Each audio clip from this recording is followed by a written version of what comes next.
Guys are up. Wait a second. Shane Beamer just told me one of the challenges Kirby Smart has, they can only take 25 every year.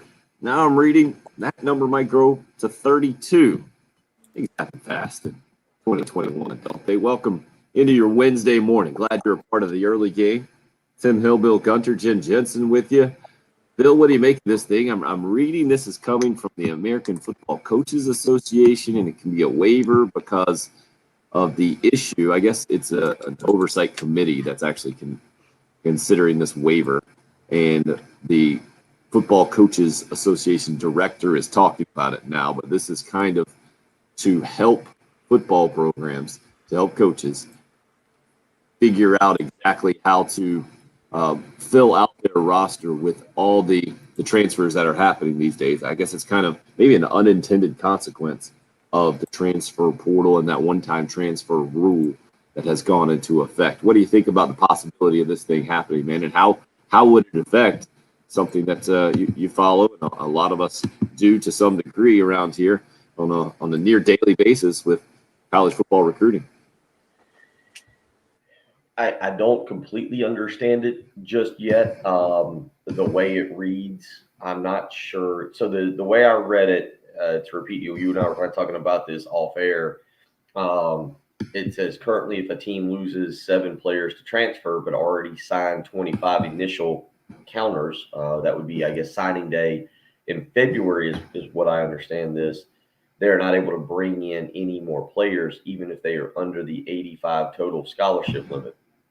That leads me to believe, kind of like what South Carolina did, that at some point you can stop bringing in transfers to fill out your roster, not so much high school recruits, because if I read that correctly, if I understand that correctly, I mean, I guess you could have guys transfer in the middle of the season, and so therefore you could fill out your roster with high school prospects. I like the move. Don't get me wrong. If I understand it correctly, it makes sense. It's what you have to do to help some teams with attrition. When you see a school like Tennessee lose, 30 plus guys to the transfer portal and only be able to sign 25 in a season, in a recruiting period, which now you would open up and say, okay, you guys have a little bit more freedom in the transfer portal. I feel like that's what it is,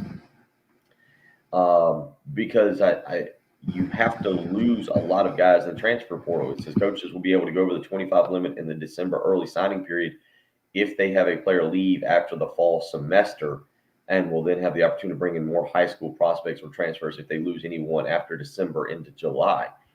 Again, that would be transfers, because most kids are going to have already picked their destination by December.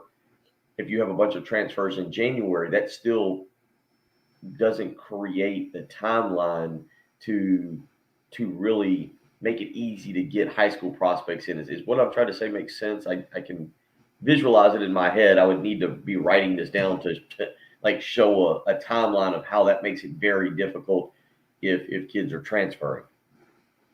I think I understand what you're saying, but I don't think that would be reality. I think reality would be that instead of going after 25 guys, college football programs would now go after 32 guys and just assume in this era of one-time transfers that 7 guys are going to transfer out. And the way that I read this, Bill, is that what we're concerned about in college football with name, image, and likeness, college football playoff, is the great divide between the handful of programs at the top and everybody else. And the reason those guys are at the top, Clemson, Alabama, Georgia, Oklahoma, is that they get the best players in the country every year.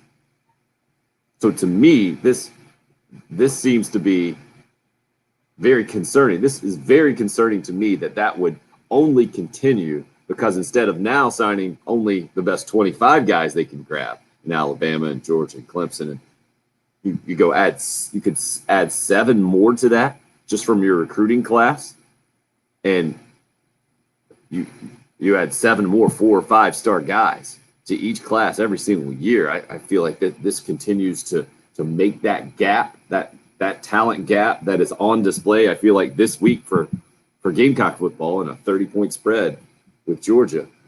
I just see that growing and growing. I understand, I guess, the concern from the numbers standpoint and the transfer standpoint, but I don't think this is the answer, man. Do you see where I'm coming from the recruiting standpoint and adding 7 guys to a 25-person class where those programs already have a pretty tremendous advantage and have seen separate several years ago? Well, I think the initial reaction is you're right. That's I think everybody's initial reaction. But let's go back. I don't know. I didn't take time last night to look. How many people transferred from Alabama, Clemson, and Oklahoma? I think Oklahoma had a couple transfers. I think Oklahoma had a couple. Yeah, but Bill, you know how these things go in college football. I think these programs would create basically 7 transfers every year and say, hey, who need to get out of here? Let's make sure they know they need to get out of here, even though on the surface they would say, oh, everyone has a scholarship and a spot and the whole thing, and we don't cut people. No, that's happened in college sports forever. I've started to believe, it's an interesting, for me, a recruiting guy, it is an interesting conversation. South Carolina right now sits with, I think, a lot of programs. Look at what Michigan State's doing this weekend. Michigan State's at Miami. But they're 2-0 right now in the season. They thumped Northwestern to beat Youngstown State. But they lived in the transfer portal in the offseason. And it looks like they've upgraded their program. And they go to Miami this weekend, which will be kind of interesting to keep an eye on. But it is becoming more of my belief that programs like Michigan State, like a South Carolina, your best bet may be to try and pick off some of the elite prospects that elect to transfer out of Ohio State, out of Oklahoma, out of Clemson and Alabama if they're available. It doesn't mean those guys are bad. I understand that you would say, well, that they're transferring out probably because of playing time, but it doesn't mean their prospects are bad. Look at Chaz Maselli, who's left Clemson and goes up to Wisconsin and is making an immediate impact up there. He had them in the game against Penn State at running back. It wasn't that he's a bad player. He got beat at Clemson, but he's helping Wisconsin. So to go back to your question, what I do wonder now, like if you're South Carolina sitting here today with where's the number here? 17 commitments right now. I think they've got only one more that counts against them. Karan Prunty, they actually get that spot back. So I think they are technically at 18 with 7 spots left. We go, okay, how many do you take? And then how many spots do you leave open for the transfer portal? Like, you're at 18. Do you take 4 more high school kids, but then leave 3 spots for a high school kid that can enroll early? The way that works is if a kid enrolls before May, might be June, that kid counts back to your previous class. Otherwise, you can count them forward and then count them toward what would be the next class, the 2023 class. So there are ways around that. But Tim, I'll go back to it. Like, if you're South Carolina, don't you leave 3 or 4 spots open for the transfer portal? Isn't that what a school like South Carolina has to do that maybe is not getting the same kind of talent that a Clemson or a Georgia or a Texas A&M, right now Florida, is doing? Don't you leave a few spots open for that opportunity? Yeah, I think you have to at this point. So that's what this becomes, right? The gamble, or what we heard from Shane Beamer in his weekly press conference yesterday about how Kirby Smart used to talk to him as a recruiter at Georgia as an assistant coach several years ago about those 25 guys in your recruiting class. You better get the right guys, is what he's saying, because we can only take 25.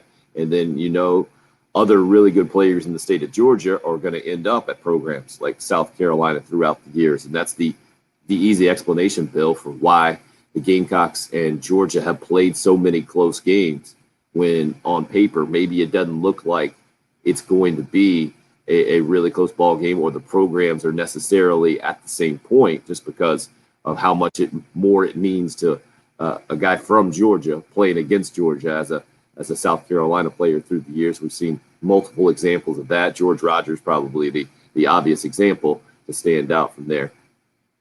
But yeah, this to me is, so then it would morph into, all right, now you're taking instead of grabbing those guys in recruiting. I feel like you would get less of those guys, 7 less guys possibly in recruiting that would fall off from a big time program, the top programs right now, and you pick them off in the transfer portal. I guess it's just part of the evolution of this transfer portal. One time transfer rule, one time free deal. I think an unintended consequence in a lot of ways. Yeah, and I'm just, again, everything is changing and evolving when it comes to recruiting and how you go out and what you can do and what you can't do, and I think it's all going to be very interesting. I was having a conversation yesterday just about the general landscape of college football and the Big 12 and the SEC and expansion and the college football playoff and expansion there, and just it was a kind of a wide ranging discussion, and recruiting is part of it, and how this thing is going to morph and change and how different it could look just 4 years from now in 2025.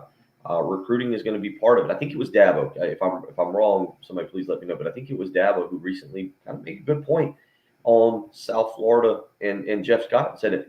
He should be living in the transfer portal. You can probably get if you're a South Florida, if you're some of these non-Power 5 schools, you can probably go and get better players from the transfer portal that can come in and make an impact than a high school freshman.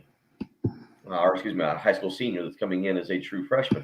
I think that's a very interesting concept. If you're a school, a Coastal Carolina, if you're a South Florida, if you're go through the list of mid-major programs that maybe you can get guys early on in their career that were elite prospects but didn't pan out at their college. So again, I think it's all very interesting how this evolves, changes, and what it does to recruiting in college football. And speaking of interesting, Eddie hits us up this morning and says, I'd like to take the over today on how many times Patrick sounds like a curmudgeon. Have a great show, guys. We'll see when Patrick joins us today, what kind of mood he's in. Expecting him in a few minutes. Good morning, Jen, Tim, Bill, Patrick. Hashtag fact talking time. No trash talking. To Root Hog, Clemson Sean, Bulldog Bert, Chris, and Jason. Tune in. That's from Gamecock Larry at 5:31 at a different number on the text line that has been previously texted. I don't know what our favorite 87-year-old caller is doing with his Gamecock Larry posse, but clearly it is growing and to the bottom of this thing. So let's get out to the Love Chevy phone lines right now and hear from Gamecock Larry. Good morning, sir. How are you all? I slept a little bit late today.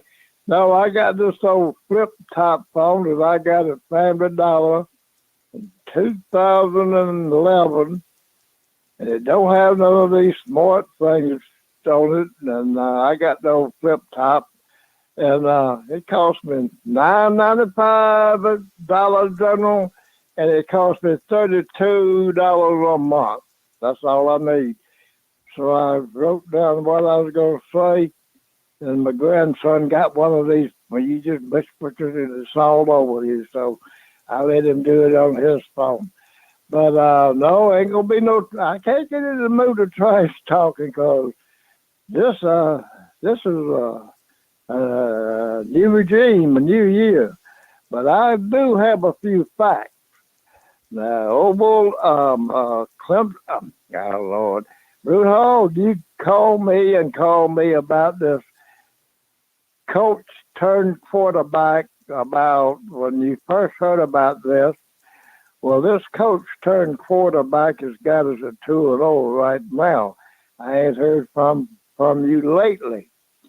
Clemson Sean, you called me and told me how bad Clemson was going to beat Georgia. I ain't heard from you lately. But what I'm going to tell you, we're going to score more points. We're going to score more touchdowns. I'm not going to say we're going to beat Georgia, but we're going to score more points, more touchdowns than Clemson did against Georgia. We're going to give them a battle. We will cover. We will cover the 30 points for you. So don't worry about that. I'm not saying one of those, but you know what? I believe we might have a shootout in Athens next Saturday night. This Saturday night. The Beamer steamer is on the way. Now, what else did I had to say? Oh, yeah. I'm going to tell you who the quarterback is going to be, but I got to think about it a little bit longer. But I'm not going to tell you. I'll probably tell you in the morning. But we're going to be okay. We will put up some points against the Bulldogs. I heard old Kirby say, somebody said, they ain't give up a touchdown this year. Well, that's okay. We got Juju. We got Kevin. We're going to score against Georgia. And we might surprise Georgia. I'm not saying we will. I'm not saying we won't. But we going to give you a fight. All you Bulldog fans that call me, yep, but I'll try to take some money, but you wouldn't give me the points. You don't want to give me no points. That's okay. Get ready. Lane train's on the way. Athens Lane train to be there Saturday night. Go Gamecock. Gamecock Larry. Fired up this morning, I think. You seem awfully confused. Wait a minute. Well, did he say the Lane train is on the way? He always says the Lane train. He means the Shane That train. could alter things if Lane Kiffin will be South Carolina's offensive coordinator on Saturday night. If that's going to happen, I am very interested now in this 30-point spread, and that would be big news. Travis says, Larry says we cover. Well, that changes my parlay. Take Georgia now. Jordan, Gamecock Larry called for the cover.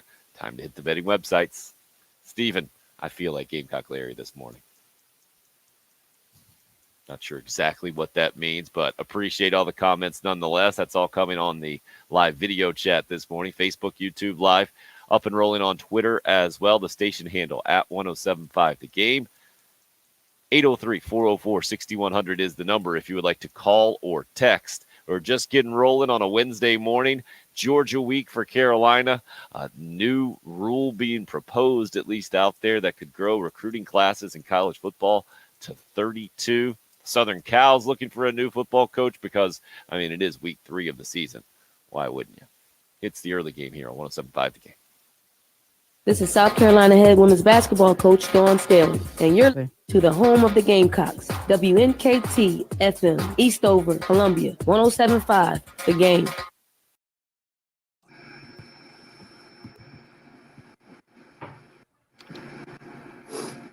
Good morning to everybody. All right, glad everybody's up and moving. RL. I need to know what the R and the L stand for, RL. Never asked you that before. Ryan Lee. So I'm going to get Ryan Lee. I'll go with Robert Lawrence. Actually, if he's Southern, I'm going to go Robert Lee.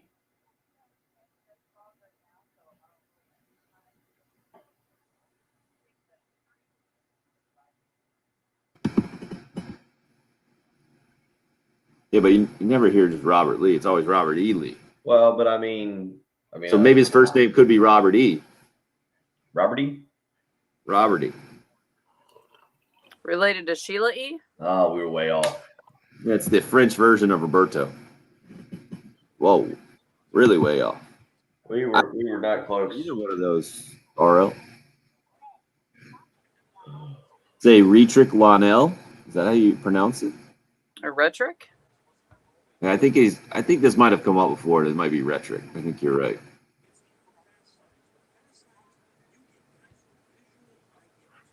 Interesting. We need some background on that, man. How did you get that name? Jen has it. Rhetoric. Nice job. Nice job, Jen. Oh. So they're going to get better from here.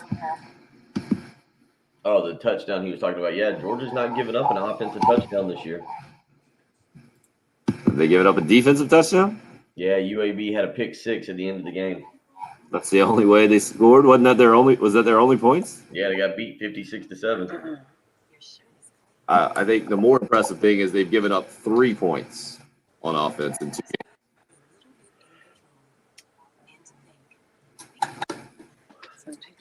defense, I should say.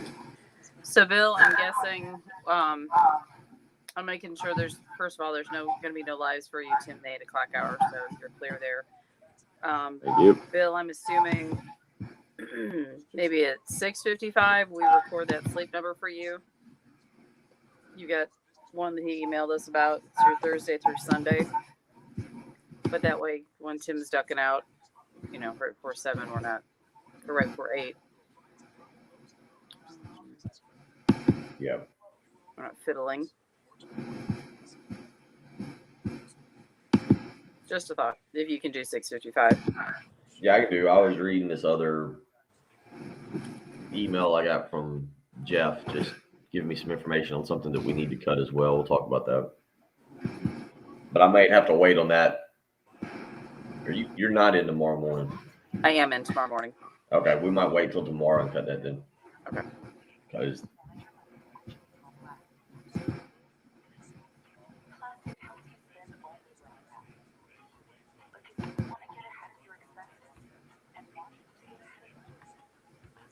my shoulder, yes, man.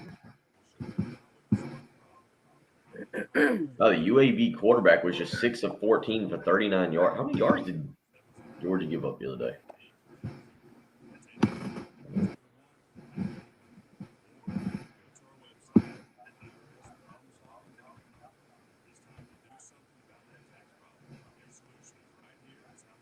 Georgia gave up 174 total yards. And Clemson only had what? 260 so maybe? Yeah, I think they kept Clemson pretty low too. And 2 rushing yards, right? Yeah.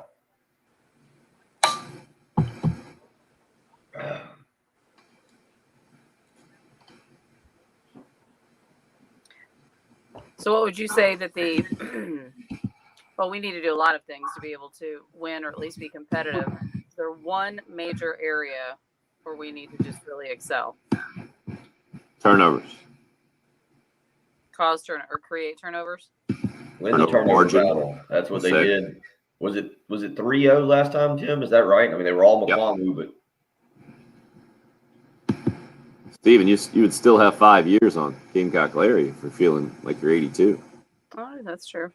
Good for you on a 4-day weekend now.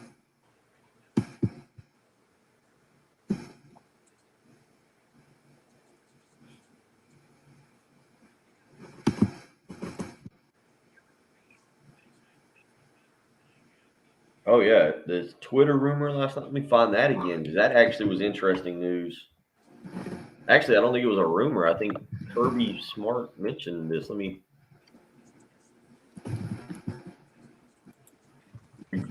We grilled out with my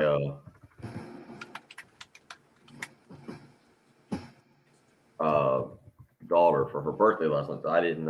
Yeah, this was not a Twitter rumor. It's in the AJC. Mentioned this coming back. Okay.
What exactly is Eric Gilbert doing right now?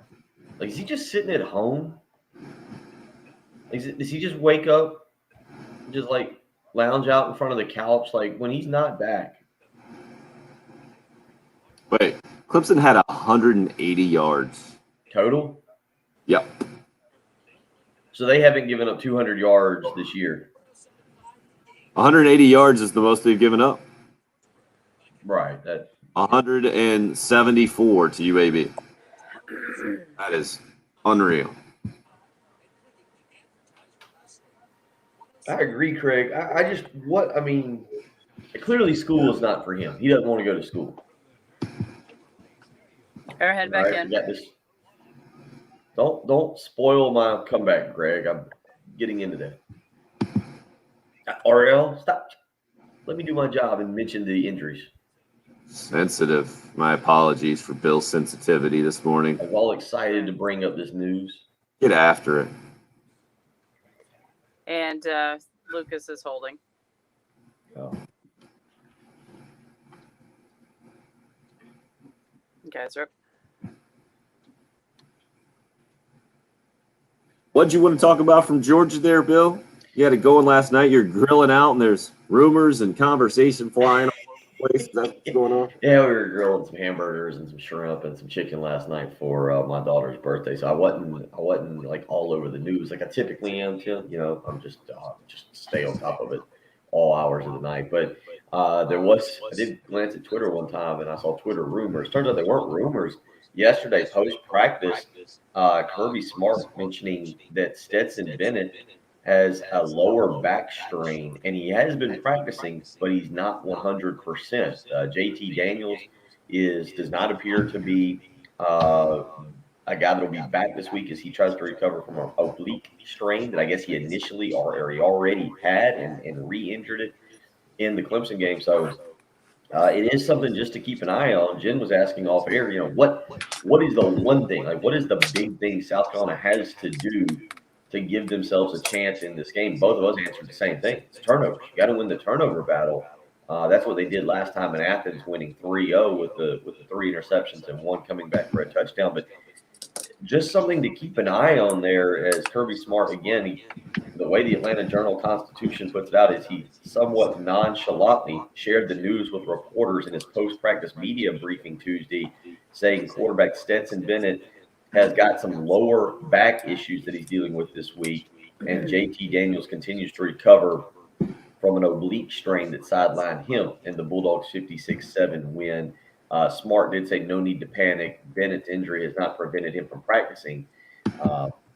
But I think for Gamecock fans who dealt with the Will Muschamp era and the discussions of injuries, something just to keep an eye on and just how healthy Stetson Bennett may be Saturday night, especially if it sounds like JT Daniels is out at least one more game. I'm thinking that probably we need to make sure that Barron has oxygen today, or somebody better give him oxygen because that is his girl.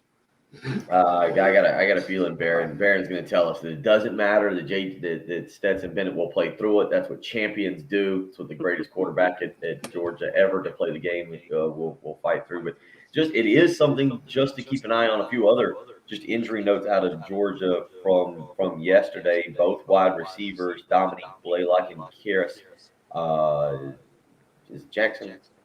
Jackson. Jackson has been playing, but only as a punt returner, has not played offense. Neither right now appear to be back this weekend. Arian Smith, who is a speedster and is a guy you definitely have to watch out for, is expected to be back. And as I pointed out on the live stream, LSU transfer Eric Gilbert still not back with the team. And Kirby Smart said he wasn't sure when Gilbert would be back. Eric Gilbert, man, and I said this on the live stream. What is he doing? Does he just wake up now, like in the morning, and just like plop down on the couch and watch sports? How are you not back with the team? Is school that much of a problem for you that you can't? That's a very curious situation for a guy who I think probably if he could have somehow gotten through 2 more years of college ball would have been a top 10 pick. No doubt about it. It's frustrating to see from a football fan standpoint, but I think, Bill, we've been around it long enough to know that these situations happen, man. So some guys in college football just don't mix because of all the requirements on your time, all the things you got to check off. Some guys don't think it applies to them, especially ultra talented guys, and that's how I'm analyzing the Eric Gilbert situation. This quarterback deal is making me shake my head. As you were talking about, I did it several times. Not 100% to me doesn't mean that you're concerned necessarily. I mean, anybody that's ever played a football game, I feel like, has most likely left the game not 100%. So just the way that you talk about these things, like I don't understand talking about it like that from Kirby Smart's perspective. I don't understand the way that Shane Beamer's talking about the Luke Doty situation. Luke Doty, as I understand Shane Beamer talking about this thing, soreness was the main issue. Are you telling me that Luke Doty looked coaches and trainers in the eyes and just winced and said, "Oh, my foot is sore, I can't play"? I find that very hard to believe that soreness would keep a guy from playing. To me, I think the way I understand that midfoot sprain is it's very much about the stability of the foot, and that's the main concern about that injury moving forward, that you don't want to put a guy out there unless it's 100% healed and strong, right? And I don't, again, the soreness thing just boggles my mind, because, I mean, we've had the classic texters and callers say, "Hey, man, it's just a sprain. Rub some dirt on it. Get out there." And listening to Luke Doty talk in every single public comment he's ever made makes me think he's a tough dude. And this guy is not going to let any kind of soreness keep him from getting on the field. So I just mentioned this just to say that it's not just a Kirby Smart issue. It wasn't just a Will Muschamp issue, even though I thought Muschamp took it to the ultimate extreme with the day-to-day comments as you see a guy in a walking boot or a scooter as you're walking into a press conference. You remember that? Yeah, Zach Bailey. That was the wildest thing ever. Okay, that was when I started learning more about injuries. People don't know. Tim and I, when we used to go to the press conferences over at the stadium, so it was 3 or 4 years ago, and I go walking in. I think it was Zach Bailey was out on a scooter with a cast on his leg, and I was kind of mentioning it. We were doing kind of our little pregame or pre press conference thing bit that we would do there when we would come on at 12 o'clock, and I was like, "Yeah, just saw Zach Bailey out there. That doesn't look good." And Muschamp didn't open with, "Yeah, Zach Bailey's day to day." And we came back and I was like, I guess you can put a cast on for like 3 or 4 days just to immobilize the ankle or the leg. But I think Zach Bailey was out for like 3 or 4 weeks, 5 weeks. So, yeah, I'm with you. Coaches and injuries, everything's very funny right now. I don't know. I'll be honest. Given that it feels like we're getting the same message about Luke Doty every week, it's hard for me to believe he's going to play this week. I'm with you on that. Let's hear exactly what Shane Beamer had to say about Luke Doty, actually, and his initial comments at yesterday's press conference, and then we'll discuss more about where we think the possibility is, or what we think the possibility is for Luke Doty getting into the quarterback rotation at all, knowing that Zeb Nolan has been the guy at quarterback for the Gamecocks in the first couple of weeks. I know you guys asked about Luke. He was at practice today. He did more today than he did on Sunday, and he did more on this Tuesday than what he did last Tuesday. So the biggest thing with him is just continuing to get the soreness out where he feels comfortable, the rust, and all that. He hasn't been in a lot of 11 on 11 situations against a full defense here for a while. So continuing to progress and get better each and every week, but fully expect him and the rest of our guys to be 100% on Saturday night. So to me, that's fascinating, because when I hear hasn't gotten a bunch of 11 on 11 against a full defense, and knowing you have Georgia staring you in the face, Bill, the numbers from Georgia are ridiculous. And I get Gamecock fans, you know what happened last time when it was a 24-point spread over in Athens and Carolina got the win. And being optimistic, I think, is definitely the way to be with your team. That means you're a good fan. Richard says Bennett's going to have a bullseye on his back. Our defensive ends are going to tee off on him. This is our week. Can you imagine what that Kentucky game will be like if we can beat Georgia? Yeah, that would be absolutely tremendous, right? Jason's theory is I think they intentionally held Luke Doty for Georgia. Jason, I need more information about that theory, because how would that make any sense at all? That you want a guy's first start in his second year after playing just 2.5 games to be against Georgia, a team he did start against last year. And the defense hasn't given up more than 180 yards yet, and they played Clemson in game number 1. 180 yards is what they gave up to them. I would agree with that theory if Zeb Nolan had played better against East Carolina and South Carolina wasn't trailing 14-0 and the offense was struggling. There had to be a point where No, Tim, I'm with Jason to the point until you start going back and looking at the offensive production for about 2.5 quarters, because there had to come a point where the discussion had to be, hey, should we play anybody else? If the offense was struggling in the manner that they did against East Carolina, because I can kind of see that. I kind of said that last week. Play Zeb Nolan if he gives you the best chance to win this game. Allow Luke Doty to get a little bit more healthy and then play him against Georgia. I have no problem throwing him out against Georgia as his first start. This isn't his first start of his career.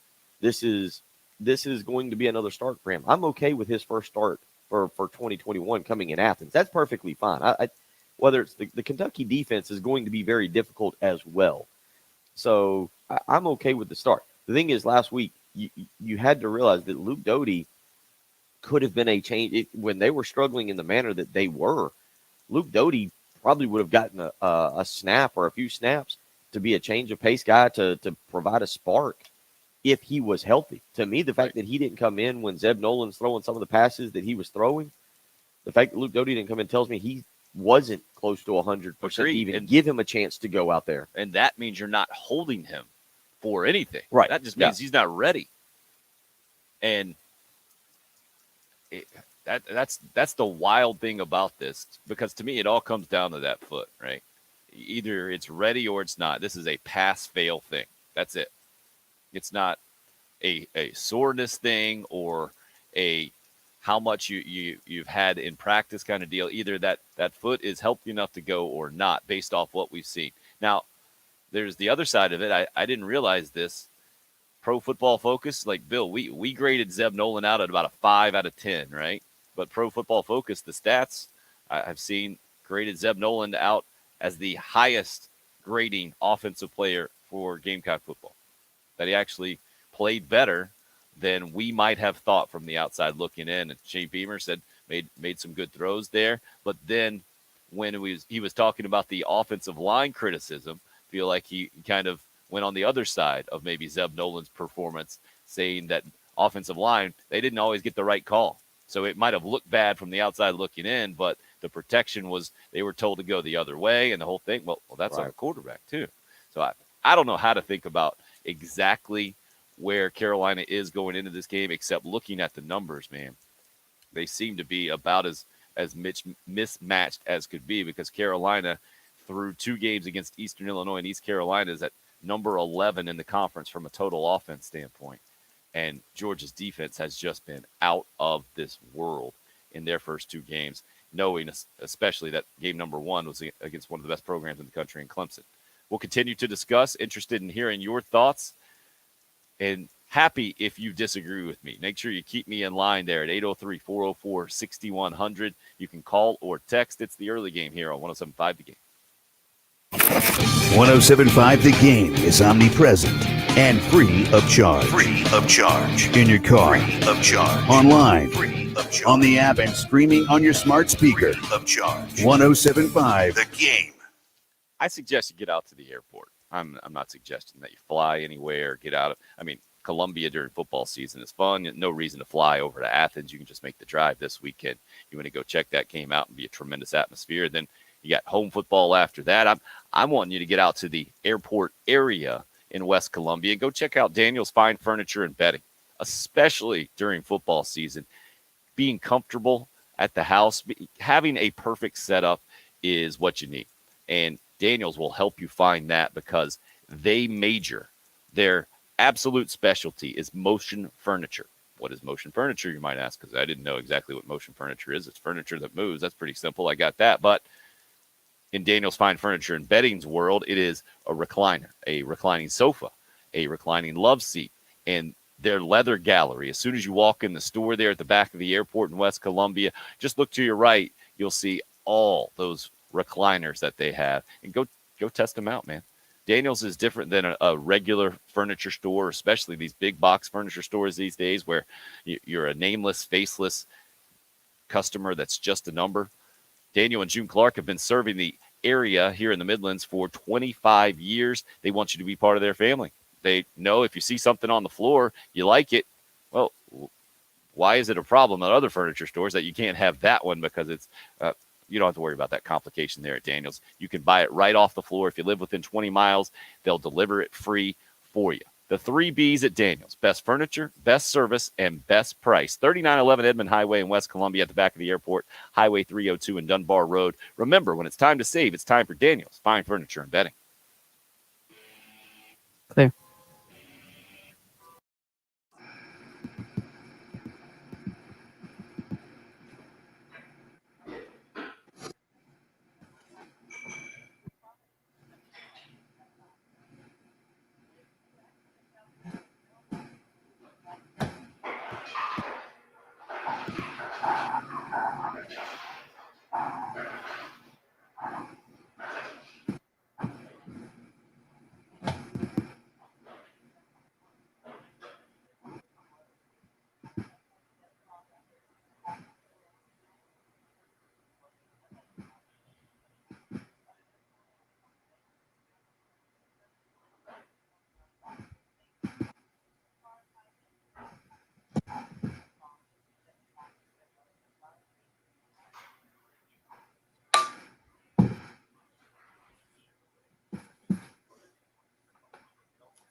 Yeah, we talked a bunch about that yesterday, Travis. I haven't heard a bad word, really. I mentioned that I first turned it on, and they were talking to Ray Lewis, and in the middle of the conversation, it just goes to commercial. And I'm like, what is going on here? And then didn't turn it back for a couple of more quarters, but when I did, I couldn't turn it off. Like, there was no reason to watch a regular broadcast when I could hear Peyton Manning breaking down the game in live time. It's not what it's called. It's not called live time. In real time.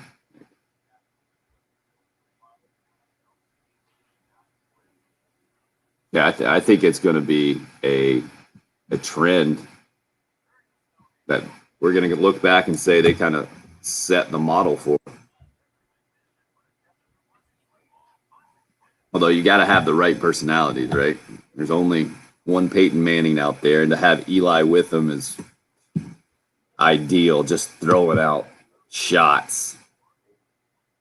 Waiting for somebody to, get somebody in a headlock, doing noogies, a lot For of sure. early stuff. It's great. One time they had, hey, we got a text coming in. It's from Dad. Dad says, Mom wants you to stop touching your forehead, Peyton. Oh my gosh. Stop scratching your head. He's like, well, that helmet I put on, it was too tight and it's messing with it. That's funny. Yeah. Good stuff. Yeah, the question though is, Travis, if they try to pull it's only on ESPN Plus, I ain't paying for it. I'm not paying $5 a month for it. So that's where ESPN to me would screw it up here. Now, maybe if you do it for one season and then you try to hit people up for $5, maybe at that point. But you're not getting me with your drug dealer. The first taste is free, and now I got to pay for it in game number 2 kind of deal. What did I miss? This stuff is interesting. We're just talking about drug dealers. Mostly just crack. I figured y'all were onto something about Yeah, it was on ESPN2. Do you know for sure, Bill, how they're going to do the Manning cast moving forward? Does it move to ESPN Plus from now? Are they doing it on ESPN2 this year? I don't know if it moves. I feel like they were going to do 1 or 2 episodes on ESPN2 or whatever, but it was going to end up on ESPN Plus at some point. Yeah, see, that's crappy. That's pretty funny, Craig. Gamecock fans with a decade's worth of background definitely know the Lindsay twins.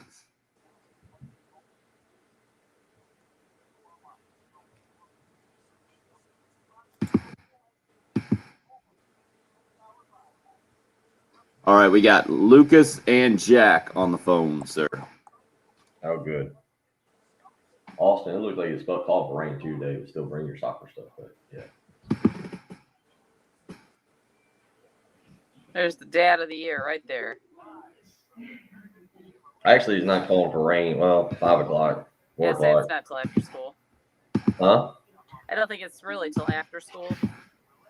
Well, he's got soccer at 6. Oh. Yeah, we don't pull him out. We're not running an academy over here. We don't pull him out of school at noon. Although they are getting out of school today early. Today's the. There you go. All right, you guys are up.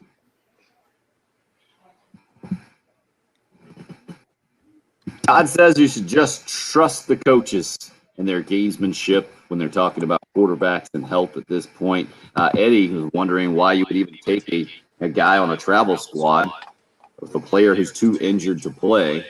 And York says, I think Doty's injury is worse than told. It's a Shane smokescreen, and I am fine with it. That's all on the Cool Care Heating and Air text line at 803-404-6100. Love Chevy phone line, same number, 404-6100. Gamecock Lucas, one of our youngest callers, waiting very patiently to weigh in this morning. Good morning, Lucas. Good morning. Like Gamecock Larry said, I think we're going to put up some more points than what Clemson did to Georgia. We have a pretty good defense for the most part. Our defense could hold people, and obviously we could see our defense held East Carolina, the Pirates, so we could get that field goal and win the game before we went to overtime. And I think we're just a pretty good – we're not the best team, but we're also not a team to look over on because, I mean, what was it, 2 years ago we beat Georgia, and then 1 year this past season I think we beat Auburn. So we're not a team – I think, like Gamecock Larry said, I won't promise it to you, but we might pull out and surprise Georgia. And I think we're going to put up a good bit more than just 3 points of what Clemson put on. Gamecock Lucas, a Gamecock Larry protege. All you other callers out there, you see how Lucas just jumped right in?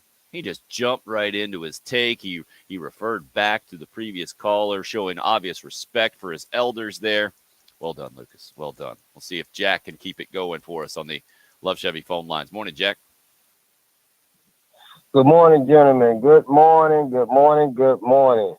Well, first of all, I love to shake little Lucas' hand. And for y'all guys, man, look, I haven't really been listening to you all guys, but I'm beginning to love y'all show early in the mornings when I get off, and especially when I hear little Luke come on the radio, how very, very intelligent he is to be his age. So, but I do have a question, and it's something that I don't think I heard or hear anybody talk about or thought about, or I don't know.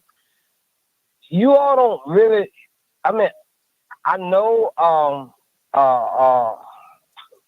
the quarterback. You know, I'm talking about Talking about Luke can't Doty? call his name up. Seb Nolan. Doty. Doty. You know, yes, sir. Doty, we know that he's injured, but you don't think, due to the fact for both of the games that he dressed out and could play, if they actually really wanted to put him in, I think for the East Carolina game, even though Zach didn't play as well in the first half, but did better in the second half, that they did not really want to make a film for Georgia to see, exactly what Doty can and will do. I mean, that's just my question to you all. I believe they just didn't want to make a film, even though Georgia got a great defense, and I'm quite sure no matter who we put out there, they'll be ready for anyone. But we don't want to give them more that that they can lean towards. I think he's gonna be. I think he's ready to play ball. They just didn't want to show it, and they just ain't gonna say anything to game time, man. And go Cox. It might be a surprising game. You know, I'm with my little buddy there. We probably gonna put some points up on this thing because even if Zach play, 45. they don't. Zach get that ball out pretty darn quick. If that line show up, man, it may be some surprise stuff out there. Thank you, Jack. Appreciate the phone call, man. I like how he's clearly inside the team and knows that Zeb Nolan's new nickname is Zach. And Bill, you want to tell him that Doty started against Georgia last year, or should I? Well, but let's also just point out one other thing. There's no point in hiding Luke Doty, 15. Georgia, when one of Georgia's defensive assistants was Luke Doty's head coach. They know. I mean, I am being serious about that. Remember, 5. Has a pretty good idea of what Luke Doty can and can't do. Hour 2 coming up. WNKTF over Columbia. This is 107.5 The Game.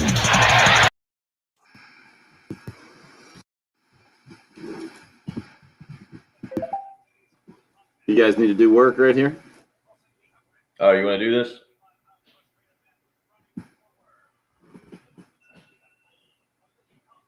Sorry, I had my mic muted. Was that a yeah? You cut something? You ready? Yeah.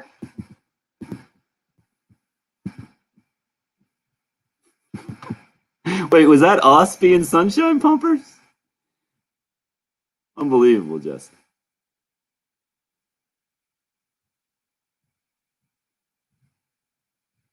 Exactly, Travis. Jesse, I love that criticism because we've gotten the other one this week as well. Way too negative. Way too negative.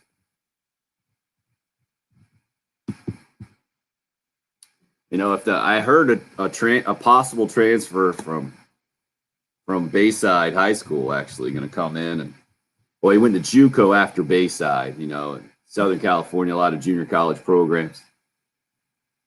All right, just checking there. Heard the communications would be excellent with this new quarterback. Zach Morris, I believe, is his last name.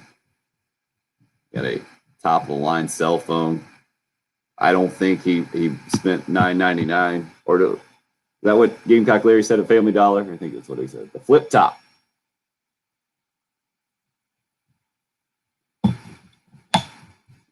So I've learned that a flip phone is now a flip top phone, and that Colonel Zebulaiah Nolan is now going by Zach.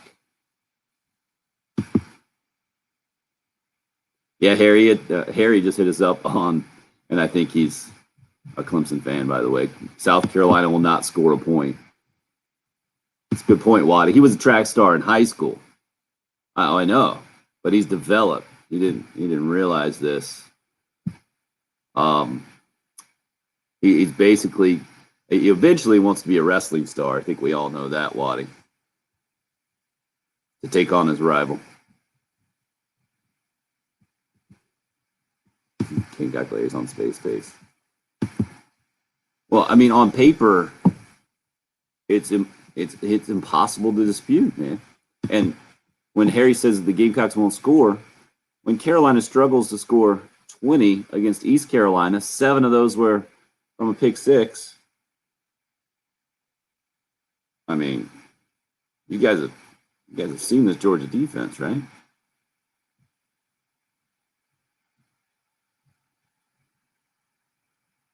But that's a great thing about college football.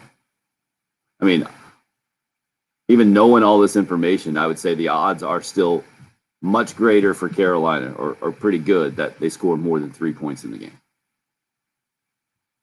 And then I think you got to coach that way too. I'm not saying they won't.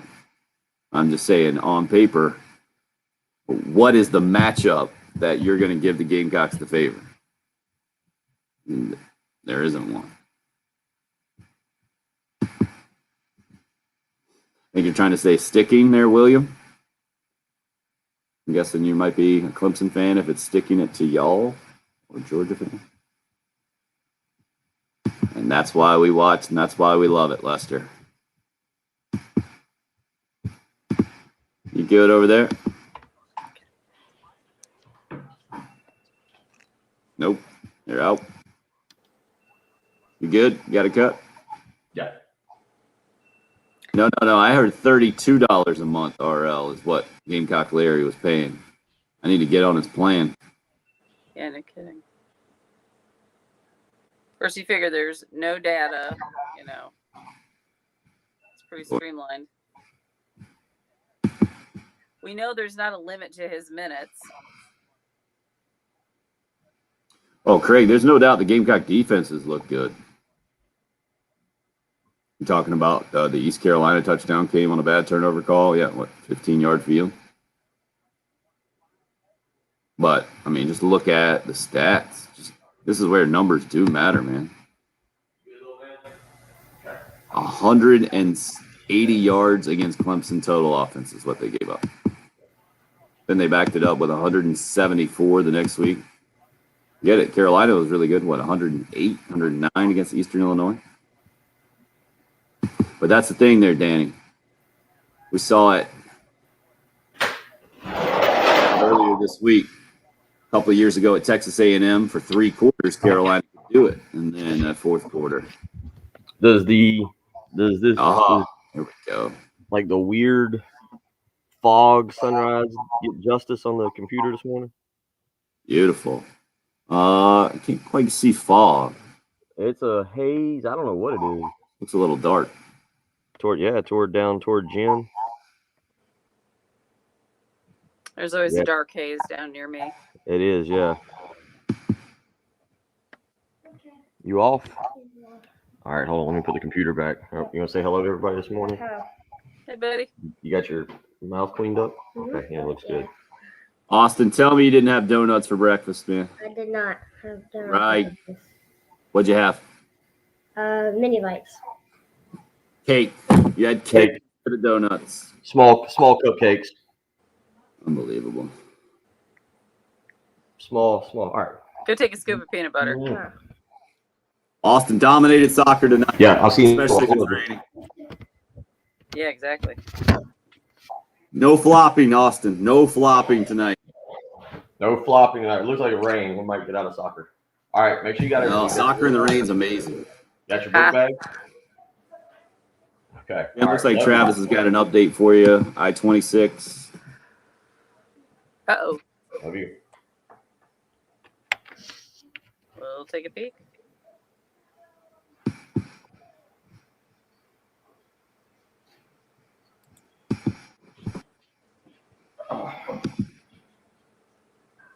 Let's start with Shane on Georgia, please, Jay. Okay. Thank you.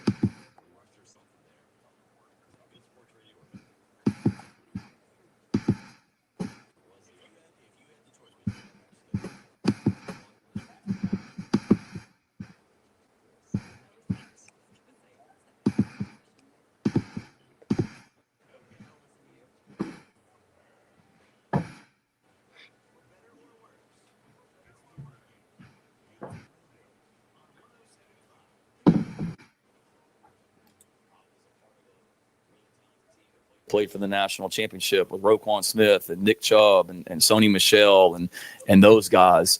But when you just look at their starters on all 3 phases, but then you just look at the backups, I don't know of a more talented team ever to play at Georgia.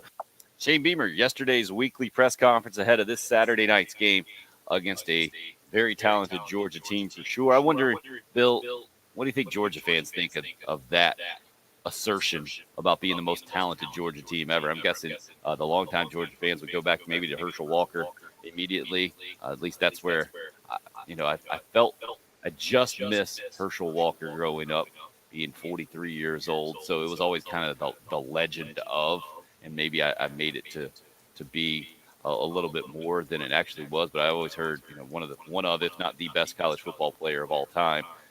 But Georgia didn't win a national championship back then, I don't believe. I think that's one of the criticisms of Georgia football through the years.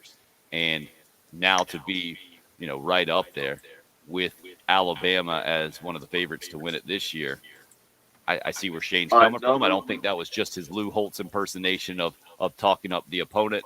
Maybe a little embellishment there, but I don't think it was a lot of hyperbole from Beamer yesterday. What about you?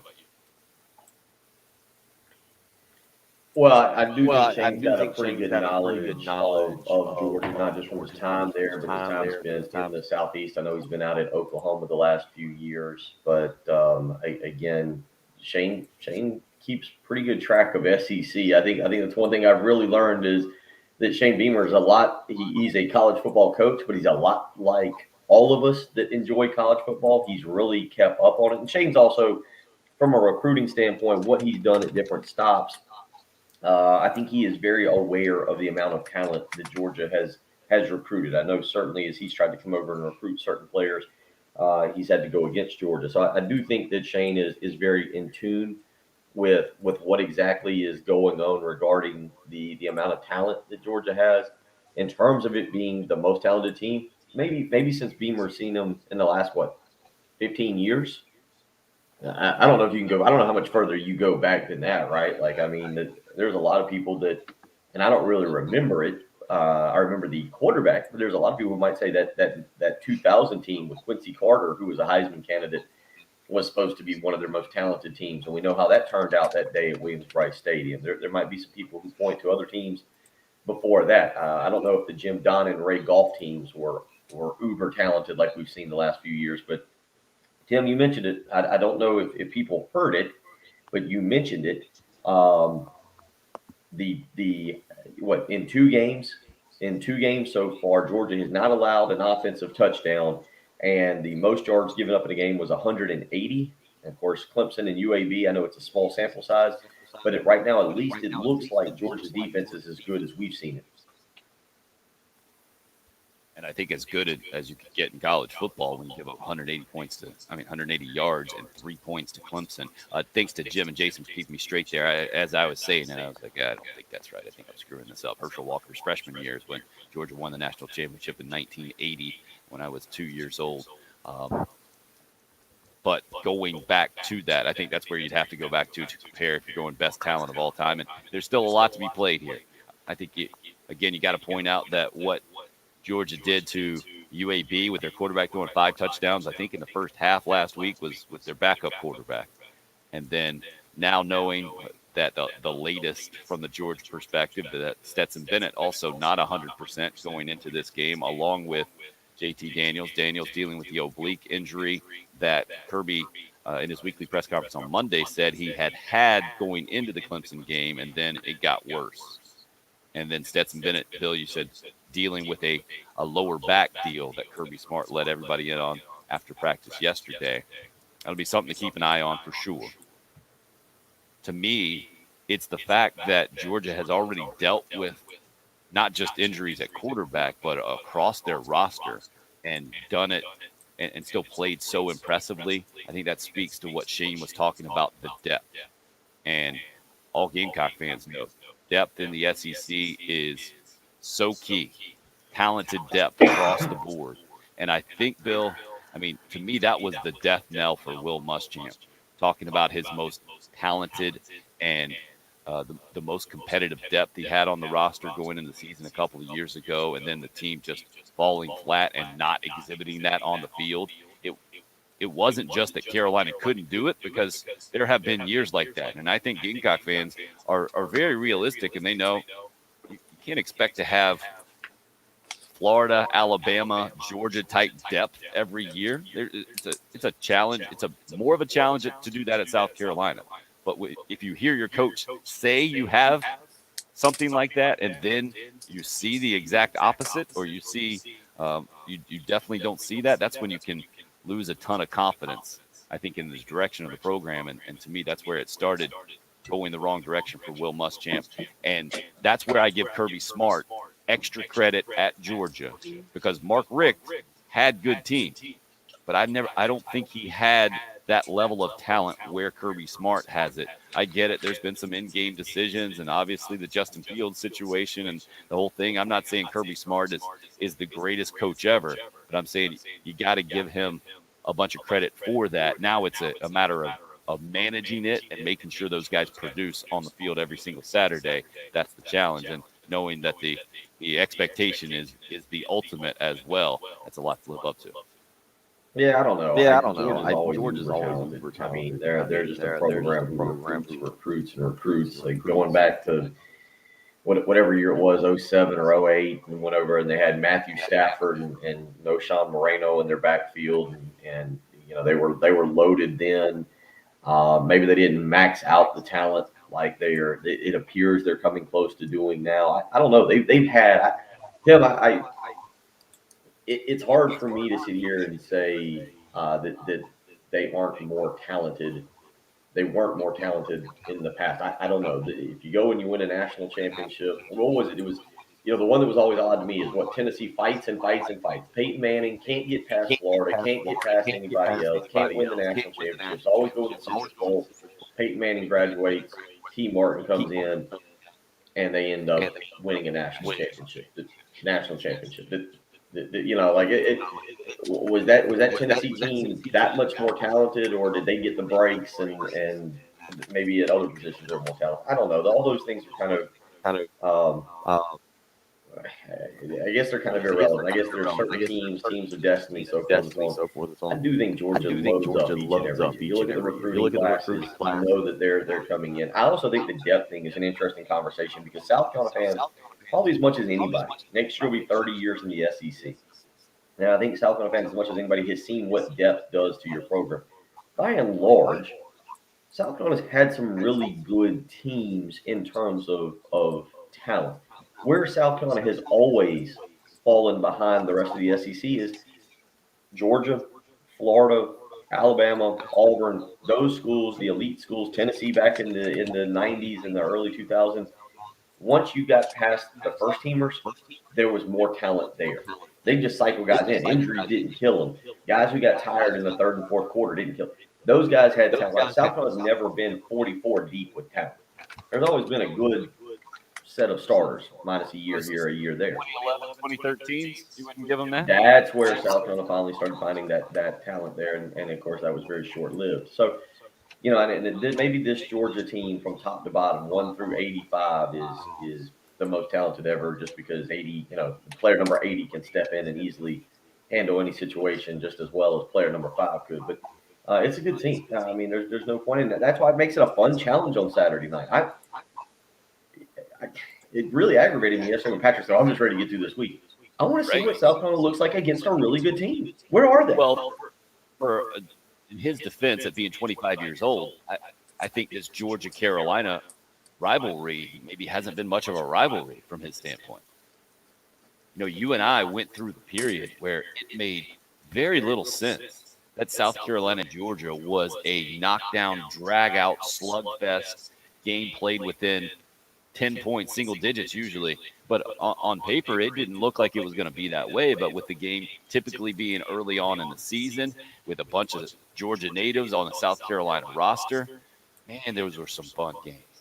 And as you were talking about it, Bill, it just dawned on me. This is the exact opposite type of game for the Gamecocks than we just saw against East Carolina. South Carolina against East Carolina, South Carolina has nothing to gain with a win. All the pressure in the world on an SEC program going on the road there. If you win, nobody bats an eye. If you lose, and it makes a little news. That's exactly where Carolina is on the flip side this week, being 30-point underdog, where they were 2 years ago. And I think you saw it as that game continued to materialize, especially after the pick six with Mukwamo.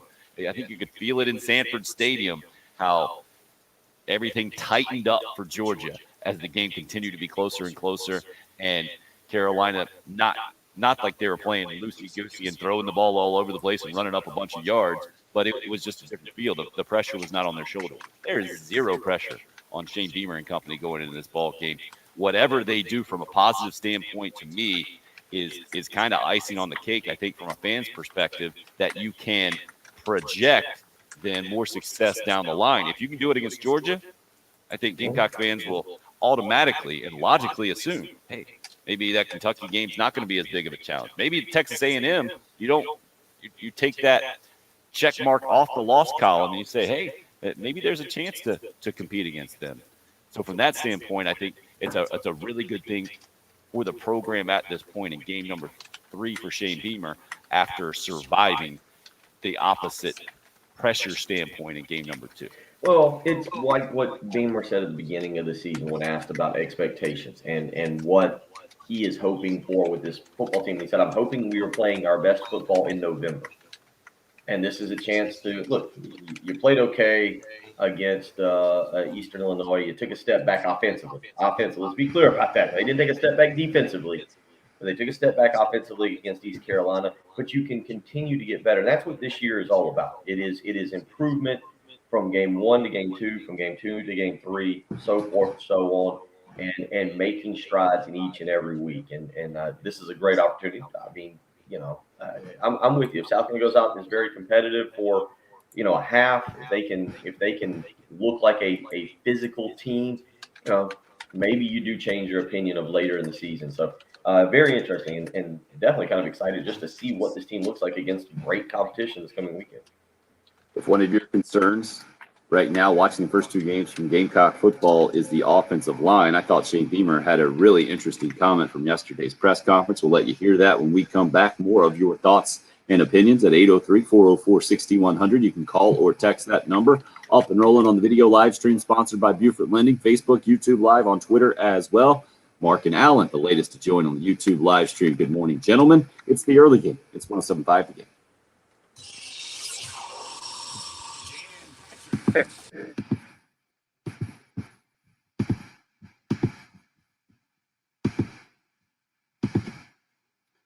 Two steps forward, one step back, right? That's where we are with our youngest, the 17-month-old. I thought we were past the I'm full, let's start throwing the food stage. That's how I will show you that I'm done eating. No, yesterday, stuff was flying all over the place. And it reminded me how much professional help we need around the house. Zero Res Carpet and Air Duct Cleaning, fortunately, has been out to my house a couple of times and done a great job helping us maintain our house and helping it look and feel its best, its cleanest. Zero Res does it differently than anybody else as well. With 3 boys at my house, always rolling around on the carpets. The most important part of having Zero Res at my house, no harsh chemicals involved in their cleaning process. It's a patented ZR water now. They crank up the pH in the water. You can go to ZeroResColumbia.com to find out all those details, to book your appointment right now as well. You can also give Zero Res a call at 803-262-4020. Now, maybe a perfect time to get your house looking and feeling its best now that we're right in the middle of football season. Maybe you're in the back-to-school routine. You have a little bit better idea of how the fall is going to go. Check out ZeroResColumbia.com and book that appointment right now. 3 rooms of carpet cleaned for $119, by the way. You can get a free hallway when you mention me, Tim Hill. That's ZeroResColumbia.com, 803-262-4020. Zero Res. Spell it backwards or forwards. It's the right way to clean.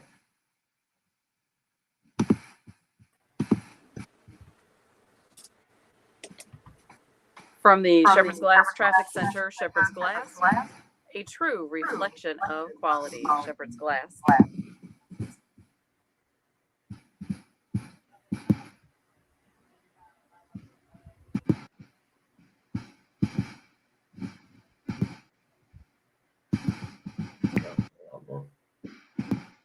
I'm going to run say goodbye to my kids real quick. Oh, lovely, lovely. I'll just hold down the fort here. I got one other up here whose school is on e-learning. I got to go wake her up in the next break.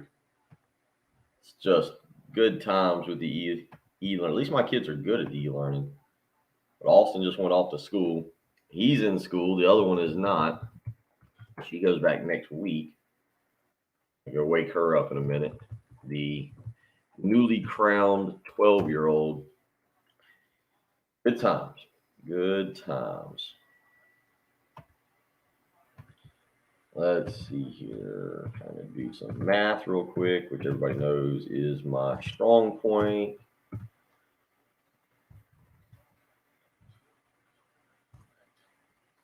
Put some things together for what is today? Today is Wednesday.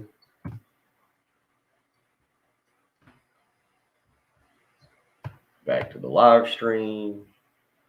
Let's check the text message line. Oh, yeah, good times. Patrick must have had a big night. Or he was just so cranky he decided today was not his day. That could be. Could be. God, now I got people correct. Crankiness not needed today. We would all agree with that.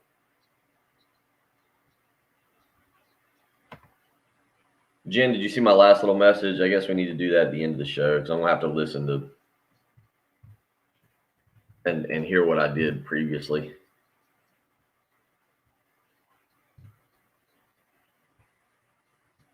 Love people who just, you make a misspeak and, oh, you're stupid. Yeah, shut up.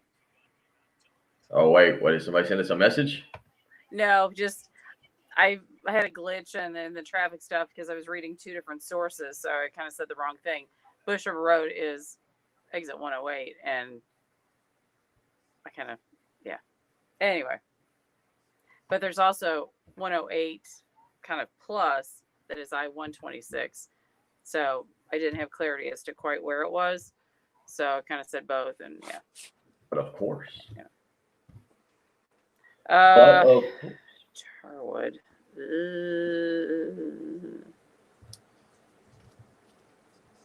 They need that Charwood today? Yeah. Yeah, I said I would do that. I forgot. Okay. Yeah, if we do it real quick after when we get off, then I can. I mean, yeah. If you want to try and do it, well, the only problem I got is she does do a great job, Lester. She does do a good job.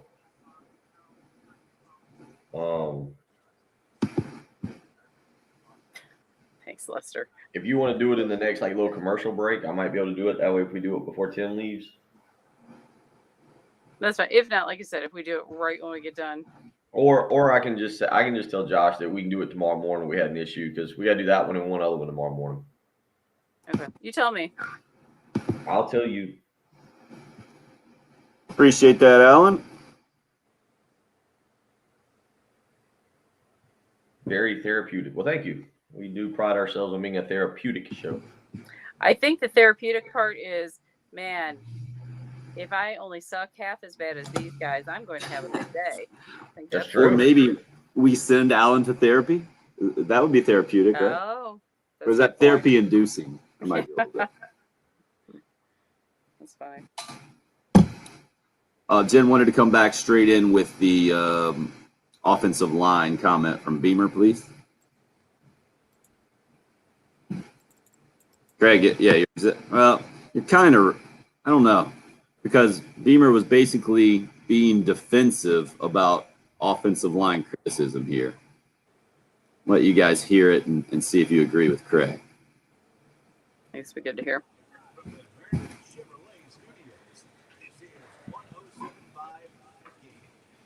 don't know. There's some good country music out there right now. Road country.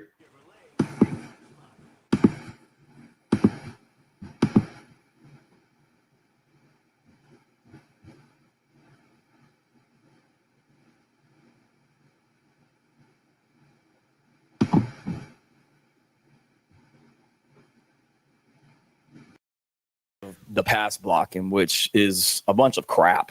Regardless, I've got tons of respect for what PFF says and all that. PFF doesn't much respect for them. They help us. We rely on their stuff.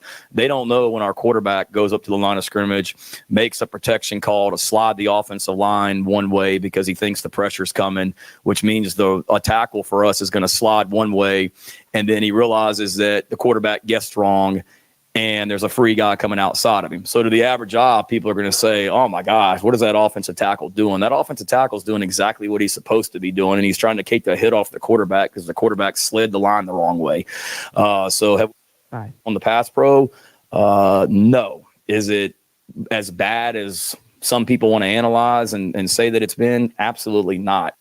Shane Beamer, yesterday's weekly press conference. Bill, what did you think of that explanation, especially you? I think you pay attention to the offensive line as much as I hear anybody talk about it. And what has happened through the first two games, I think, is a fair evaluation is satisfactory to unimpressive through the first two games, knowing the level of competition against Eastern Illinois and East Carolina. What'd you hear? Well, I talked a little bit about this yesterday, and it does explain it. And I think it was, I think I actually heard Jay or or maybe Heath last night, and they kind of made the good point that there were one or two plays in particular where I think it was one of the tackles. I can't remember. I think it was the left tackle. I think, but where a guy they had a rusher on the edge and the tackle just blocked down. But you could even see the tackle like looking back, like, I know that this guy's blitzing, but I've been told I'm supposed to block to my right, even though this guy's blitzing. Maybe there's like it was kind of like the tackle knew, hey, I think I'm being told to do this incorrectly, but I guess I better do what I'm being told instead of firing out and blocking out here to the left. That's part of being a good quarterback. Zeb Nolan's got to be able to read that. That's fine. And I mean, that's where maybe Luke Doty is far and away better, is being able to read the coverages, read the blitzes, and put the offensive line in the right protection. Well, Bill, we heard the opposite, right? The first time that Zeb Nolan got in a blitz third down drill is where the coaching staff said that was their best period that they had.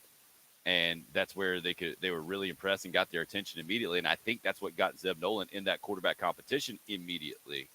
And so I feel like we're hearing it both ways, right? That's what he does well. But then when the offensive line struggles, then you can point to a mistake or two. I understand Shane sticking up for his offensive line.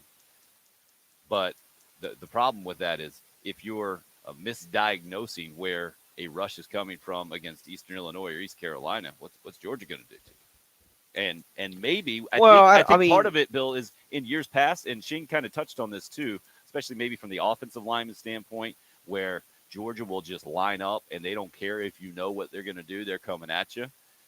Maybe there is more of that on this defense as well, because I think I heard Shane reference it yesterday that Georgia's defense is just different than what you've seen from Eastern Illinois, East Carolina. He talked about how much movement is up front from those guys, and maybe they try to disguise, or whatever they do is just different from Georgia.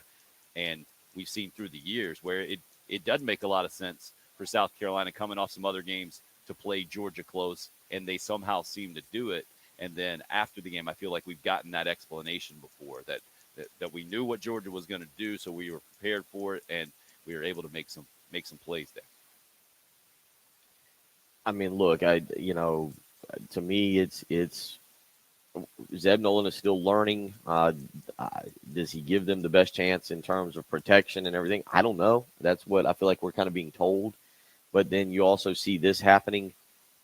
I will say this, and I'm going to be ultra positive guy here for a second. It feels like what we're discussing is correctable, right?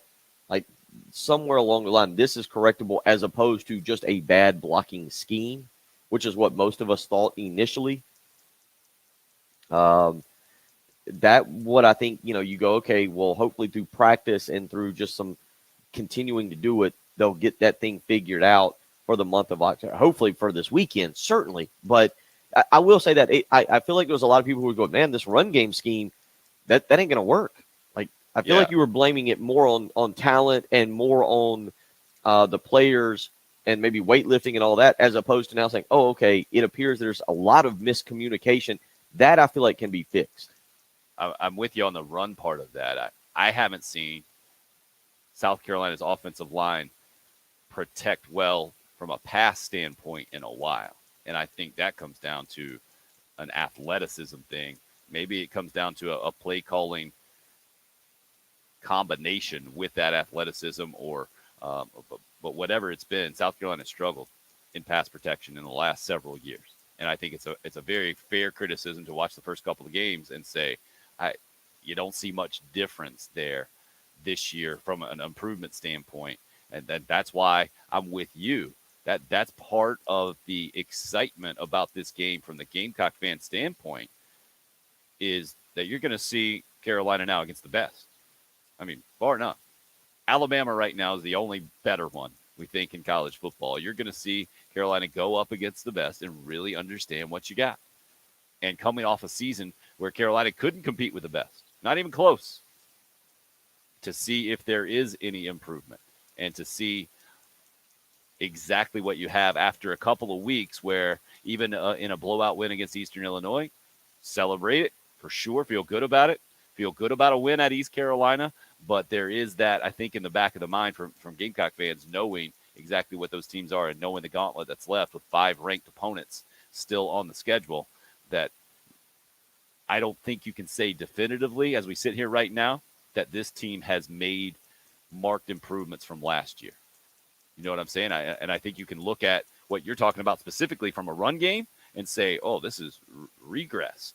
I mean, how do you not run the ball efficiently and effectively against East Carolina? What Kevin Harris clearly is not the same player that he was last year. Now, maybe he'll round into form and we'll have a different opinion after this Georgia game, Bill, because if you have success against Georgia, then you're going to have more success. It's much easier to sell that going down the line than what we've seen so far.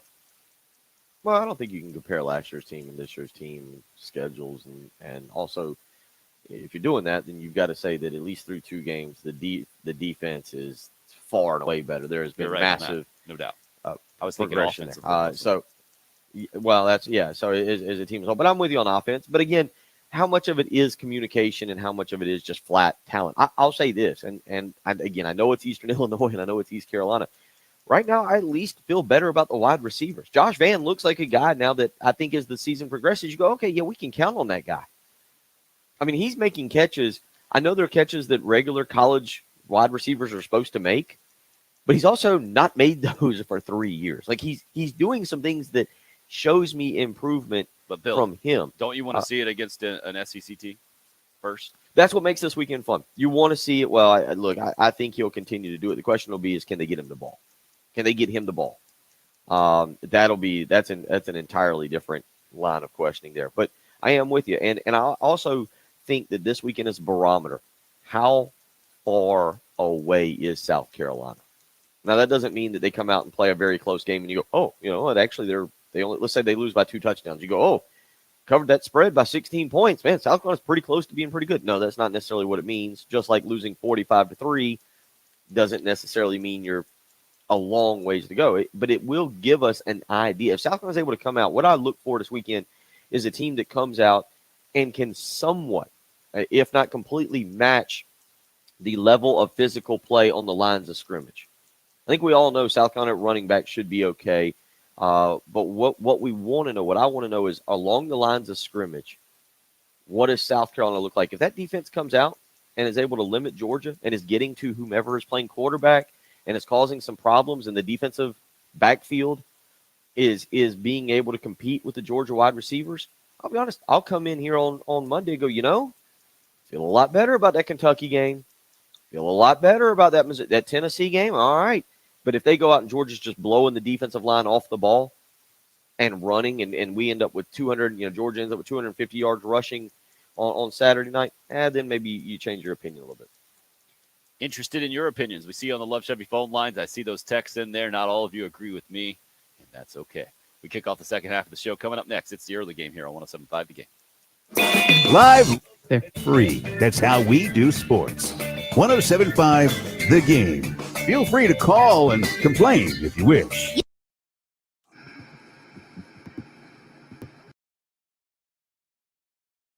Talking football, and you got another weekend ahead of you. Maybe you got big tailgate plans. The question is, do you have that great tailgating vehicle, and also the vehicle that you need to, like get the kids to school, get them to soccer, football practice, to cheer, whatever you got, your everyday stuff. You have a reliable vehicle to get you to work. All the kind of questions you need to have answered right now. And if you don't, the answer is no, I don't. You need to go visit Love Chevrolet, I-26 in Harbison between Lowe's and Frankie's Fun Park. The best in the business.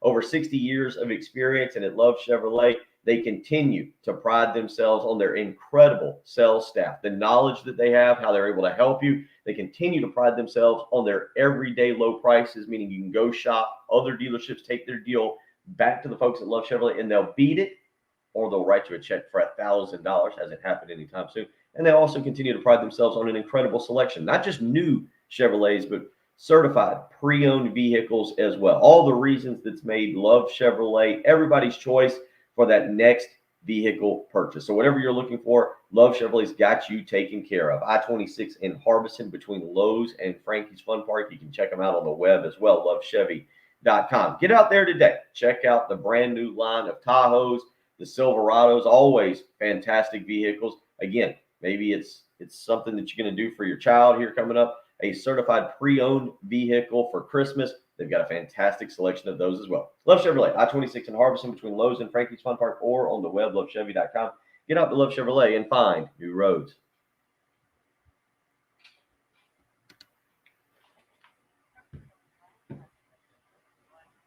All right, I got to go wake up a child to Good luck, make sure she gets ready for her e-learning.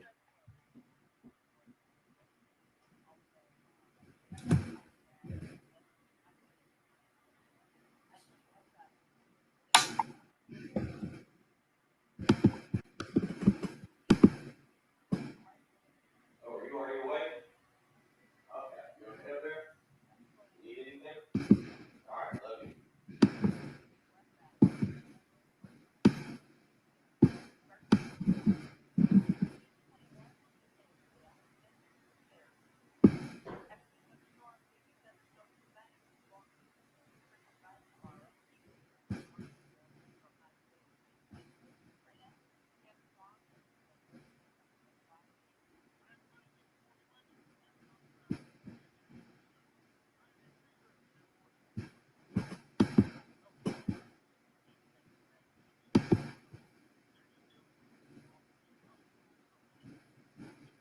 Oh, Travis, I disagree.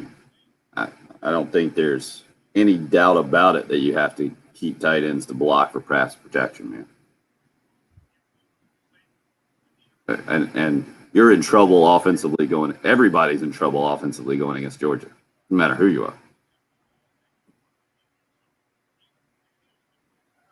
Oh no, and I agree with that too. I think that's what it's going to come down to, from South Carolina standpoint.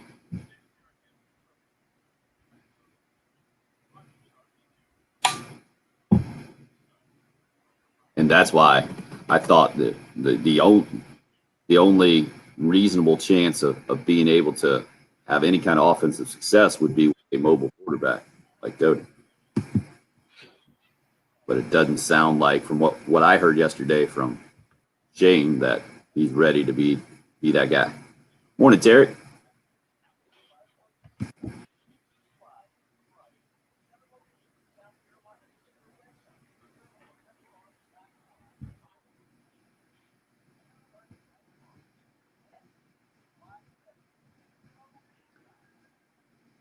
We get the coordinators' press conferences today. That's right, isn't it, Bill? That is correct.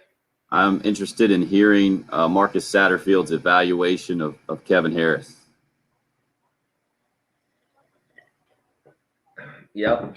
And to hear if he had different thoughts than Shane Beamer about Juju McDowell being the guy there in the fourth quarter, because Shane's take was, to be honest, I was paying more attention to the defense, and it wasn't my call. I'm not micromanaging there. That's what they decided, and glad it worked out.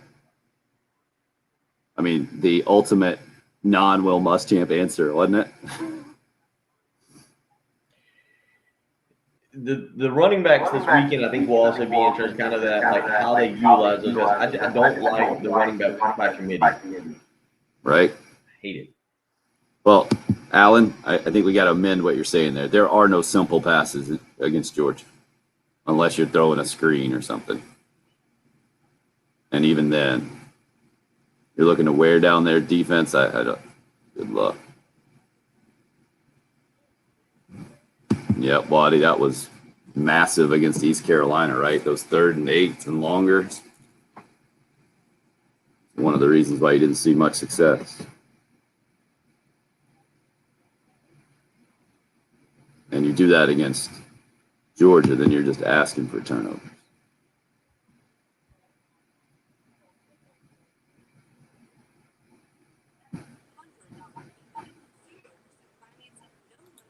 Yeah, to me, this on paper, you got to come up with, Bill, we said turnover margin was the one biggest stat, and then I think this is where Pete Lembo earns his paycheck this week.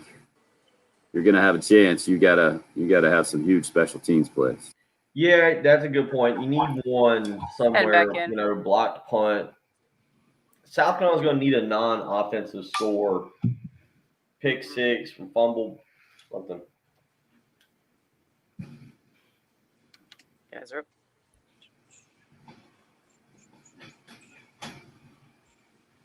York on the Facebook live stream. Good morning, he says. Just hoping our linemen give great effort on both sides of the ball. Though this one rubbed me the wrong way. In the Will Muschamp era, I don't think it was an effort deal, man.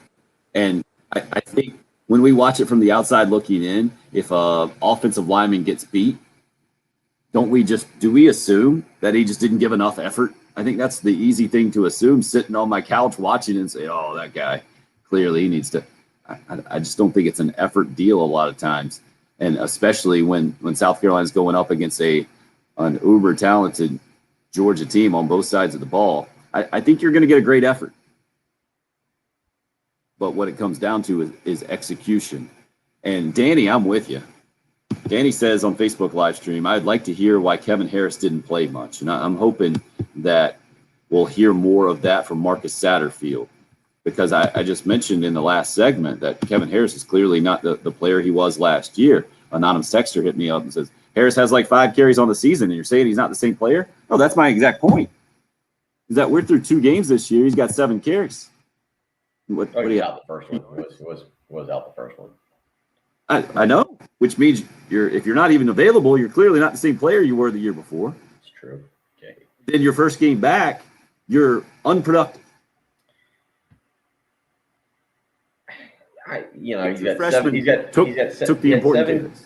7 carries for 33 yards, 4.7 average, yet along with 30. No, that's not right, Bill. Check that again. I think you're on just. I mean, I'm reading ESPN stat line right now. It says 7 carries for 33 yards. It's 23 yards. Okay, I'm wrong. Yell at ESPN, not me, buddy. Yell at ESPN. At the South Carolina book. I mean, but that is a big difference. I got Kevin Harris for 7 for 23, averaging 3.3 yards, because he had a big minus play at one point where he had no chance. I'm not blaming him, and I'm not saying he can't be the player that he. I'm just saying, in reality, he hasn't been. But look, we don't know how healthy he is. And I understand. And kind of your point is made that, yeah, we don't know, so we don't know what kind of player he is. I think the bigger picture here, we were just talking about it on the live stream. I'm not a huge fan of running back by committee. I know you've got 4 good ones. It looks like you got 4 good ones. I think you've got to let a guy get going. McDowell at the very end of the game got going and they didn't sub him out. And I kind of, at least to this point, do not like rotating guys, which it looked like they did last game, on a series by series basis. I think you've got to just let a guy go out there and get in a rhythm. But Bill, no one ever got it going. That was the problem. They never had a chance, Tim. They never. No, completely disagree. So if you don't have success on one drive and you put them out there the second drive, you think that's going to be better? Why do you keep going to the same? You let a guy get 2 or 3 or 4 series under his belt. But that's when I separated themselves. That's where I thought Kevin Harris would be after a couple of games, right? Be the guy, or clearly they. But he hasn't practiced. Right, I understand. I get the position they're in, but I think those other 3 backs in Zaquandre White and Juju McDowell and Marshawn Lloyd are so close from a competitive standpoint that they don't feel like there is a clear guy in that in line next to get it going. And we've heard that from Marcus Satterfield already. He was very clear. He doesn't like the running back committee thing either. But theory versus reality, man.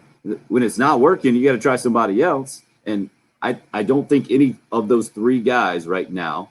Maybe McDowell is the guy. Maybe he proved that in the 4th quarter and will be the guy against Georgia. I would be pretty surprised, though, if that's what we see. But is that what you're kind of calling for right now?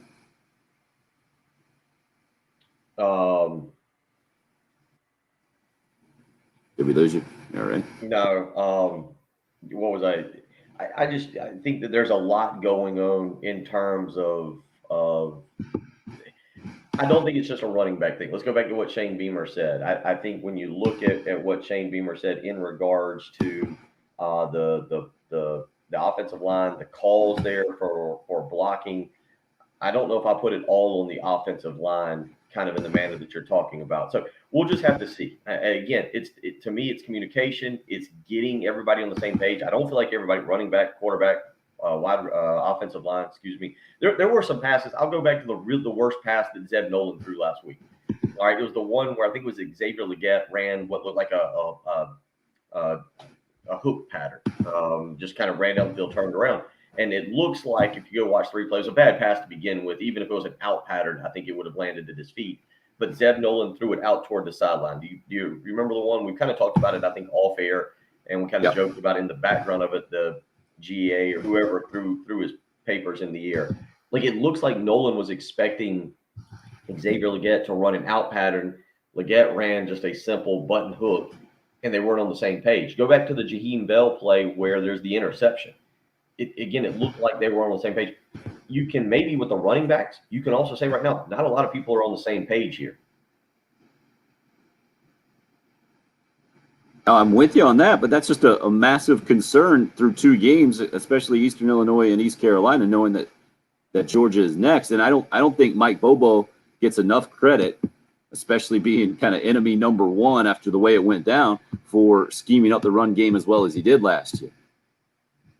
And I think it might be more of that than it is the specific guys running the football. Several of you hit me up about the there, and I'm trying to get to the bottom of it. Again, I was looking at the South Carolina box score, the one that I got through my email there about the specifics. 23 and 33 yards is it's not a massive difference. I guess either way, it's not overly productive, but it does matter to me. And all the South Carolina stats I'm seeing are saying 23 instead of 33. I think that maybe the national ones say 33. That's a weird deal for sure. I thought on one run, Kevin Harris looked like Kevin Harris of old when he had his run of 10 yards, his longest one. And then the other 6 carries were pretty pedestrian. And I get it. Somebody just hit us up and said, well, the O-line's got to open up some holes for him, for sure. And that's where, Bill, I think you're more worried about the scheme or exactly what the offense is doing there, as opposed to what it was shocking to me that Juju McDowell became the guy in the fourth quarter at East Carolina when the Gamecocks had to have it. That of the 4 guys, he would have been my last pick. What about you going into this game? Of the guy that was going to get the ball in crunch time and be the one to help Carolina get to that game-winning field goal. Yes, no, I'm with you on that. I was surprised that he was the guy, but and again, I also don't know, because they started running a different type of run play where they were getting to the perimeter as opposed to trying to go up the middle. I'm not going to sit here and say that the other 3 couldn't have done the same thing. I think Zaquandre White's more of a between the tackles type runner, but I've seen Kevin Harris go to the outside and make things happen. I think that's where Marshawn Lloyd is at his best right now. And I saw both of those have successful runs, Harris and Lloyd, running to the perimeter on Saturday afternoon. So, yes, I was surprised. I was surprised that it was McDowell, but I also think that it had if Kevin Harris or Marshawn Lloyd been in there and they run those plays, that you would have seen maybe the same level of success.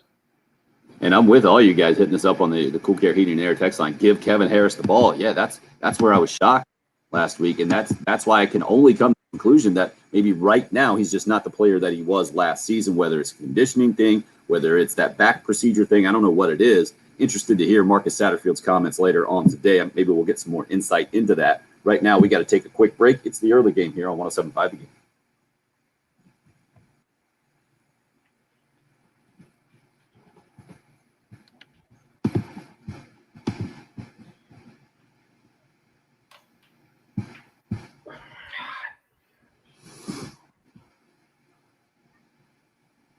So I went to the email that I got for the box score, and that's where I got the original 23. And then I went on the website for Carolina, and it also says 23. You got ESPN and anything else there with the 33?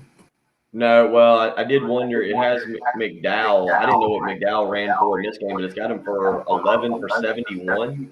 Yep, that's what the Carolina box score has him as well. What about total rushing yards? What do you got total for the game? Yeah.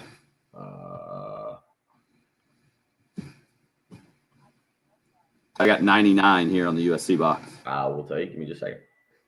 Let's see here. They had total. ESPN has them listed with 106. 39 carries for 106. Weird. This is 39 for 99. So 7-yard difference. 7-yard difference, but a 10-yard difference for Harris. Yeah.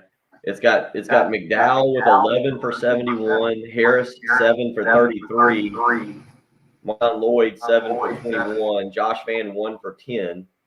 Yep. White 5 for 8, Joyner 2 for 2. Yep.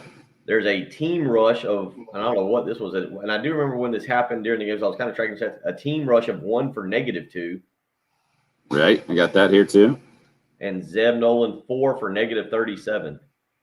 So it's got 4 minus 34 here. So that's the difference, right? Something like that, yeah. That's the 3-yard difference and then the 10-yard difference with Kevin Harris. Weird. So you had plus 10 and minus 3 to get that 7-yard difference.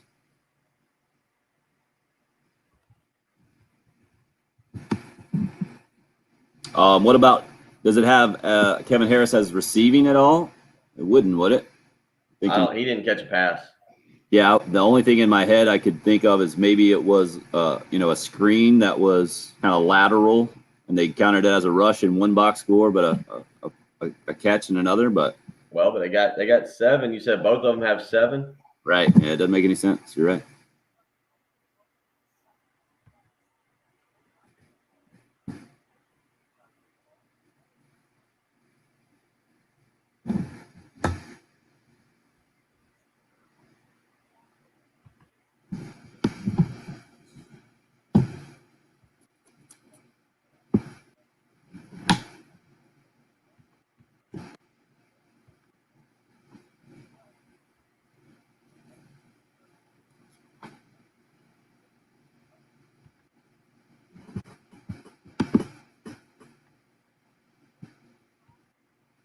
Oh, it says somebody hit us up and says ESPN got it wrong. SEC StatCat says they gave him a 13-yard gain when he got 3. Oh, well, all right then. That would do it. So does it have a long as 13? Yes. Yep. Yeah, that the Carolina one has a long of 10. Gotcha. There you go. Weird. We got to the bottom of it.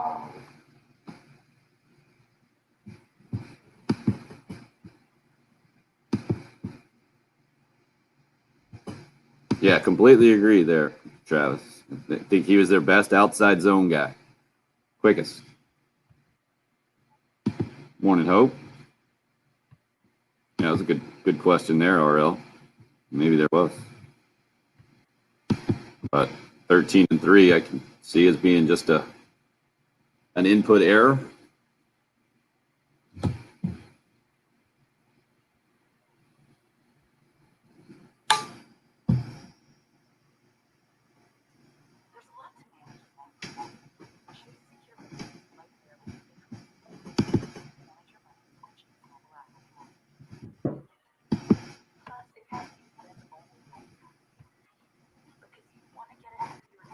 Looks like Vern's left me another message. Oh, good. I was racist. He had a 3-minute and 45-second message the other day. Oh, I mean, he's making good use of the. Yep. Listened to like the first 10 seconds. I was like, all right, got it. I take hotline. Perfect. Yep.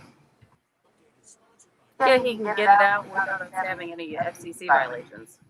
So. Poor guy. Oh, goody.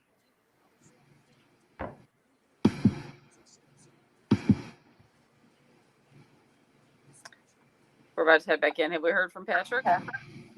No, I'll check on him here. I'll be all right. I've done Heath's show. Not myself. Yes.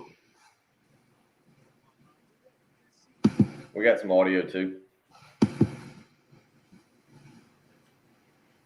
I'll just play the Applebee's spot. Do what? I'll just play the Applebee's spot for you. Be great.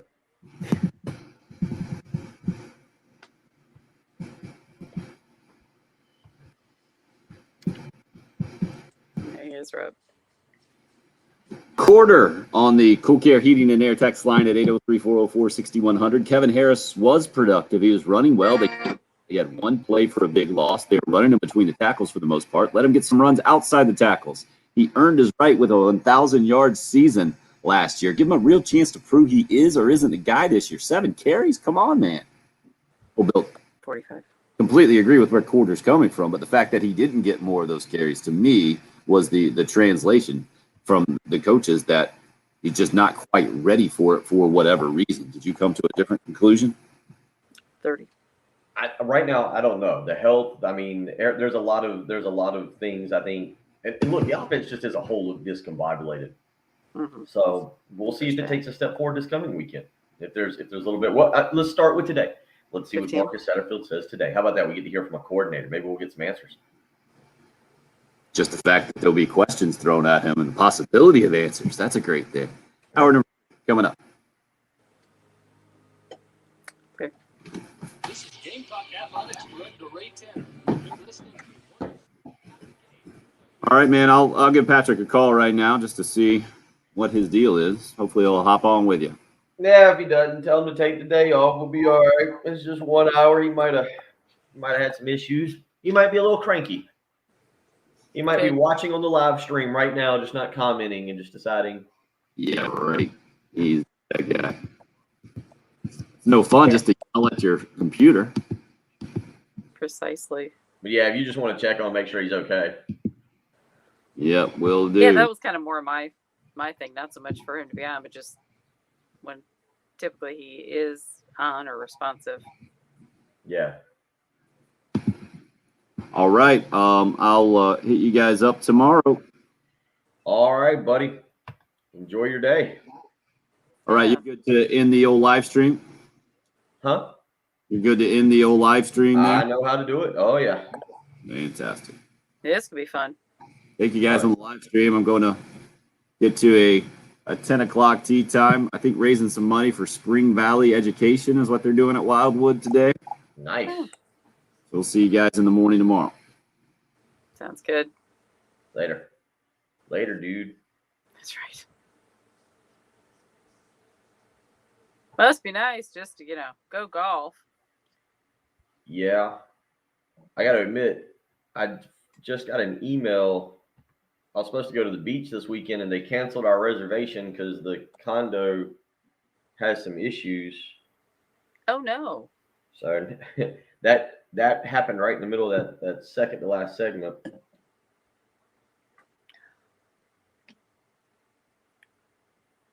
Might be a little late getting a replacement.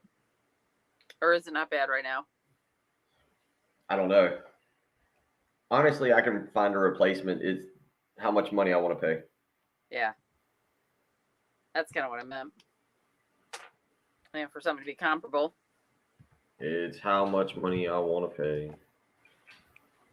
And kind of where I want to go and stay. We'll see. We'll see what pops up here. I'll do this after. So now my after the show gig. Yeah, that's right, Ty. Just Jen and I here on the live stream. Oh, man. I have hand puppets I could have brought in. I have a narwhal, little hand puppet. A narwhal? Did I just hear you say narwhal? Yeah. The little thing up its head. I saw that, yeah, but I'm more familiar with that from what's the old Rudolph the Red-Nosed Reindeer? The old claymation? Was that the claymation? Yeah. I don't know. A couple gag gifts from Christmas time you just hold on to because you never know when you could use them. And those are the important types of. Then there was I think I have a shark one too. So it's kind of funny to just be going down the interstate and just kind of put it out the window. And long drives, you get bored. Might see a shark come in the side of the screen sometime, Shark? Yeah. So whatever you're talking about sounds very interesting. It's just like being at home. Talk. No one listens. I'm listening. I'm just now also trying to locate a potential beach place for the weekend, given the turn of events here on me. The important things to say to get a man's attention if he's not paying attention are things like, I wrecked the car, I'm pregnant. Doesn't necessarily, that one will. That second one will. Yep. Yeah, a few things like that. That second one can really be an eye opener. especially for someone my age in my current position. Yeah. Ooh.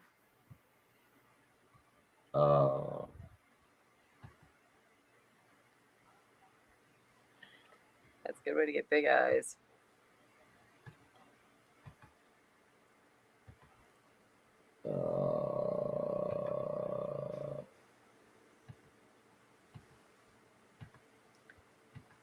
This is a man multitasking. I'm paying attention to y'all, and currently I'm trying to have. I told the lady I would I'd call her when I got done with the show, but I'm also just trying to have a plan in place, and I'm fully capable of doing both.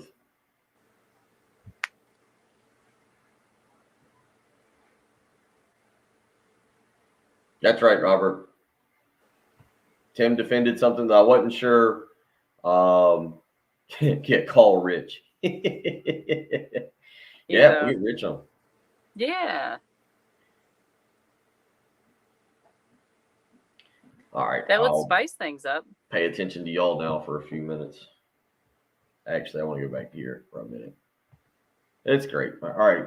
We have to.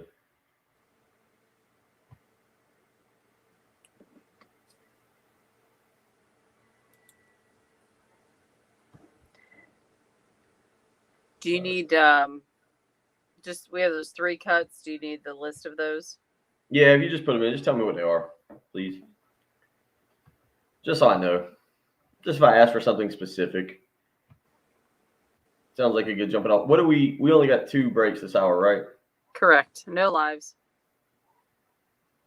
Not taking the kids to Athens, Alan. I've been myself. Neither kid is ready for the environment that is Athens. I've not been. I need to go sometime. It's something. It's fun. I had a blast. I was there the last time I was there. We beat Georgia 16-12. It was worth it, and I figured that was a great way to end that event. I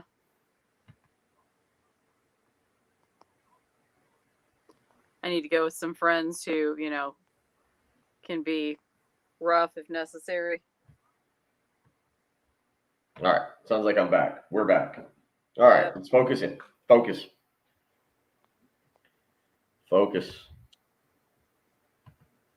Sounds like hocus pocus.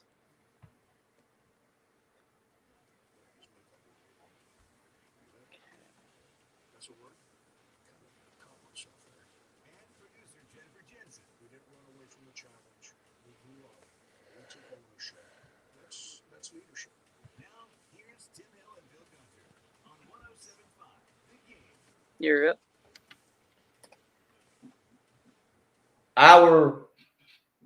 Our number 3 upon us, Tim Hill, off for the next hour. Patrick Perrette missing in action. We don't know where he's at. That's all right. Jen Jensen and myself, we'll get you through one more hour as you cruise into your Wednesday. Hope you're doing well out there. Bill Gunter, Jen Jensen, you're listening to the early game. 107.5 The Game. A lot of discussion so far this morning centering around the run game for South Carolina, maybe what you expect. Shane Beamer meeting with the media yesterday and talking specifically about the offensive line. Not just that they have had breakdowns, but it's been communication issues, that they've maybe been put in the wrong pass protection at times. So something certainly to keep an eye on as we move through today.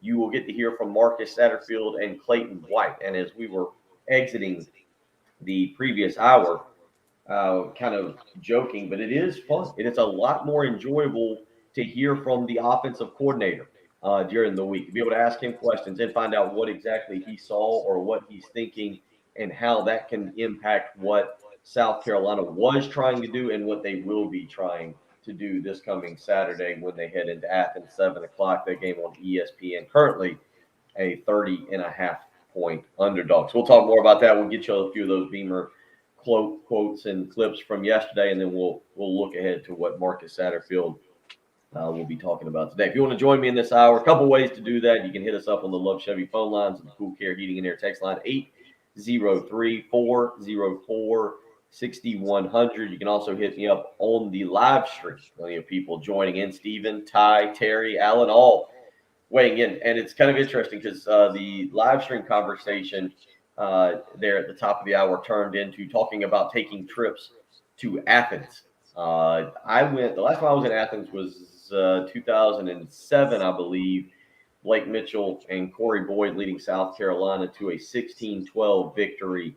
It was a good time back then, but I did not have kids at that point in my life. Athens is a unique road venue. I'll just say that for it. It is those fans have a way of getting quite geared up and welcoming the opposition into town. So I don't think I'll be taking my kids over there this coming weekend. But as Alan says, it's a college town with some great bars, restaurants, and a big old stadium thrown in the middle. That's exactly what Athens is. So if you're going over there this weekend, let us know if you've made previous trips, 803-404-6100. Some other news just from around college football. It is kind of a slow weekend in terms of great games. You do have Florida hosting Alabama, 3:30 this coming Saturday on CBS. We'll talk a little bit about that this hour. You also have where game day will be at, which is up in Happy Valley, Penn State and Auburn. That'll be a 7:30 ABC game. Those are kind of your two big games. We'll get into that a little bit this hour here as we look at. But other than that, not a great college football weekend. Nebraska at Oklahoma, that rivalry was great for so many years back in the 70s and 80s. And I don't have the line right in front of me, but I believe Oklahoma is a pretty large favorite in that game as well. That game will be played in Norman at noon on Fox this coming Saturday. Oklahoma, a 76-0 winner over Western Carolina last weekend. Nebraska knocking off Buffalo in their game. Nebraska still kind of smarting over that loss to Illinois on opening weekend. So a lot to get into there. Again, I'll kind of give a rundown through the schedule as we move through. Again, 803-404-6100. Some other games this weekend just to kind of give you a breakdown of what's out there. Cincinnati still kind of in the mix there for maybe a playoff spot. They will get a game against Notre Dame in a few weeks. They do get a Power 5 opponent this weekend. Cincinnati travels to Indiana. I know it's Indiana. I know Indiana got blown out of the water by Iowa 2 weeks ago, but if Cincinnati can score a victory over a Big Ten team, maybe that gives them a little bit of credibility. Kind of a sneaky good game also at noon on FS1. Virginia Tech at West Virginia. Virginia Tech, Braxton Burmeister, the quarterback there, looked very good against North Carolina, especially defensively. Kind of struggled up and down a little bit last week against Middle Tennessee State. West Virginia losing their opener to Maryland. They'll look to get back on track this weekend as they host number 15th ranked Virginia Tech. The other one, a noon game you might want to get into. I mentioned this earlier today when we were kind of talking about the transfer portal and teams turning it around through the transfer portal.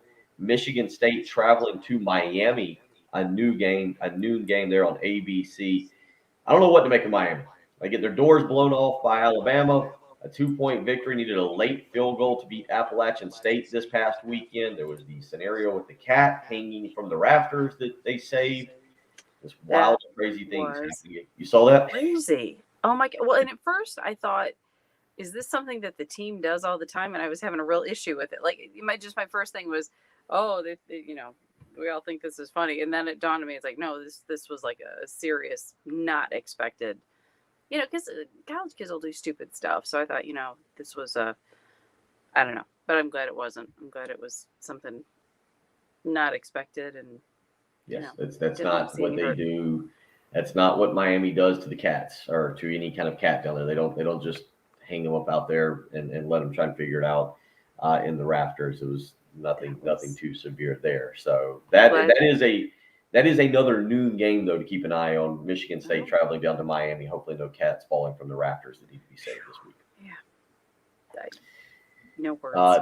That's your lineup kind of for the noon slate. Chattanooga's at Kentucky. Kentucky, of course, the next opponent for South Carolina. So Kentucky will basically have a chance to pick themselves back up. Obviously, the 35-28 win over Missouri, but they can kind of get a restful week before coming to Columbia for the 7 o'clock kickoff following Saturday here in Columbia. One that I think a lot of us will be very excited for in a week. But South Carolina's got to go through Georgia this weekend. Again, 803-404-6100. Somebody weighing in on the Cool Care Heating and Air text line regarding trips to Athens. Joe has been there twice, was harassed both times, 1 win and a loss. Won't be going back anytime soon. And Mike in Greenville says, my dad went to Carolina in the early 70s. He went to Athens once. He said, son, don't go to a game in Athens. I've taken his advice. Apparently the good old boys don't even go to Georgia, get a different kind of drunk. Yeah, I've been to Athens multiple times. Look, it's a fun, I say fun. I would say it's fun maybe if you're not taking kids or if you're not taking maybe a significant other where you feel the need to protect somebody else. But Athens is a fun trip. It's a fun college town. It is a great game day experience. Again, it all depends on how you want to take it in. All depends on how exactly you want to take in your trip to is there just a lot of jawing? Like, is there just a lot of talk, or are they, physically kind of pushing you around, or is it just, I don't know. What is it that makes the atmosphere so? There's a lot of barking. They're not afraid to bark at you. So you need to bring shot collars. Okay. One year I went and I kept thinking there was some low flying birds that were zipping around the South Carolina section. It turned out there were mini bottles coming from the student section. That was when the student section was in the kind of open end of the end zone. Mini bottles were being tossed over. They were empty, which didn't make anybody happy. If you want to throw mini bottles our way, would preferably, filled and sealed, rewarded. Yeah, reward. But they've moved the student section out to the other end zone. So was there. I think my first trip was like 95. Zola Davis called a touchdown pass. He got crushed, and South Carolina got walloped pretty good. I think 42-23. But yeah, Athens is a unique place. Again, I'll say this for it. In terms of a big game atmosphere, it's a really fun place to go. It's an interesting environment to say the least. So you got that going. Yeah. Mike says, just wear Georgia colors. Just start in black will do. That's good. Okay, hold on. I'll let you talk to him, okay? 803-404-6100. A few other games this coming weekend as we were kind of going through that. Your afternoon slate, and Scott hit me up, 2:30, Purdue at Notre Dame. Scott said, keep an eye on Purdue. They could upset Notre Dame. Maybe. Notre Dame, it is kind of hard to figure out what exactly Notre Dame is right now. You thought that was a great game against Florida State on Labor Day. That was on the Sunday before Labor Day. Now you see what Florida State did this past weekend, losing to Jacksonville State, and Notre Dame goes back home and not that impressive in their game. They held on there 32-29. I think they needed a late field goal in that ball game over Toledo to win at home. So 2 3-point victories for Notre Dame this weekend, trying to replace some guys. They get Purdue. We'll see what happens to that one, 2:30 on NBC. I've mentioned Alabama and Florida, 3:30 CBS will be that game. Alabama's a 15.5-point favorite. It'd be interesting to see Florida, though. A lot of quarterback issues down there right now. Emory Jones has not played well. Anthony Richardson has really come in and stole the show for the Gators, but he got hurt on a long touchdown run last week, pulled a hamstring kind of day to day, according to Dan Bolin. But Alabama goes into the swamp. They say it's an incredibly tough ticket. Maybe a little surprised game day not down there for that. They probably figure there's other games lined up throughout the year they'll be at for both of those teams, and maybe not a chance to get back to Happy Valley. But that'll certainly be the game to watch. 3:30 CBS, number 1 Alabama at number 11 Florida. I know we'll pick that on Friday. Again, 15.5-point spread. I wonder how many of you would take Florida to cover that 15.5-point spread. Georgia Tech at Clemson, 3:30 ABC. Clemson, a little up and down so far. Certainly the 49-3 blowout of South Carolina State. We'll see if they can kind of get things really going there with the conference opponent in Georgia Tech. Florida State, that team that I just mentioned, 3:30 at Wake Forest. They probably need to win that game against Wake Forest. Otherwise, I don't know what they're going to do with Mike Norvell. Florida State financially is in a lot of trouble, and the buyout currently for Norvell is $16 million on top of what they're still paying Willie Taggart. Hard to see Florida State making a move at any point this year. Southern Cal with their new coach will take on Washington State, 3:30 at Fox. We'll talk a little about that. Eric Bieniemy, current Kansas City Chiefs offensive coordinator, is a name that's popping up a lot for that job, at least early on. I know there's been some rumors about Urban Meyer and whether he may or may not be interested in taking that job, getting out of Jacksonville already. We'll see exactly how that goes for him. But right now, Eric Bieniemy considered maybe the leader for that Southern Cal job. That'd be a very interesting hire. It would be a very interesting hire for him. So, or for him and for Southern Cal. So you got that going on. The first major coaching change of the year coming just 2 weeks in, and Southern Cal not even giving Clay Helton a chance to kind of survive, maybe get things going in late October, November, and hold on to his job. They just went ahead and said, that's it. You're out of here. And Southern Cal will now march on and see if they can land themselves a decent coach. I mentioned Auburn and Penn State, 7:30 Saturday night. Virginia at North Carolina, kind of an interesting ACC game. Virginia has looked good to start the season. North Carolina obviously losing to Virginia Tech, hammering Georgia State last weekend to kind of get back on track. But Virginia at North Carolina, ACC Network, 7:30. That really is about it. I know some of you are fired up for Stanford traveling to Nashville to take on Vanderbilt at 8 o'clock Saturday night. I'm sure it'll be a very hot tailgating scene going on between Stanford and Vanderbilt in Nashville. One other ranked game, two ranked teams playing each other, 10:15 ESPN. Arizona State, the Fighting Herm Edwards, taking on number 23 ranked BYU, who upset Utah last weekend. So there's a little preview of your college football weekend you can get excited about, talk a little bit about, and we'll continue to carry on here through tomorrow and Friday and have our pick'em segment as well. 803-404-6100 is how you can join us. Some of you weighing in now, your worst road experience. Porter says, my family and I go to one away game per year. I've been to Athens twice. They are mouthy. Took my father-in-law, and he won't go back. I've been to LSU twice. By far the worst fans from any place I've been this far. So yeah, it's an interesting, again, Georgia is very, very interesting. 803-404-6100. We'll let you hear a little bit of Shane Beamer when we come back. We'll continue on both the Love Chevy phone lines and on the Cool Care Heating and Air text line. You're listening to the early game on 107.5 The Game.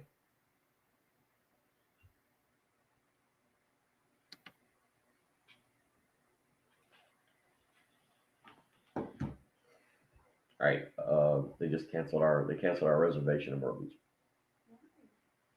They had to do some renovations on the we'll talk about that after the show, on the condo, and this was the only weekend I could do it. So more coffee.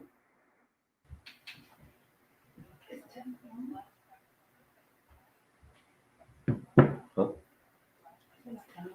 No, he wouldn't give it all.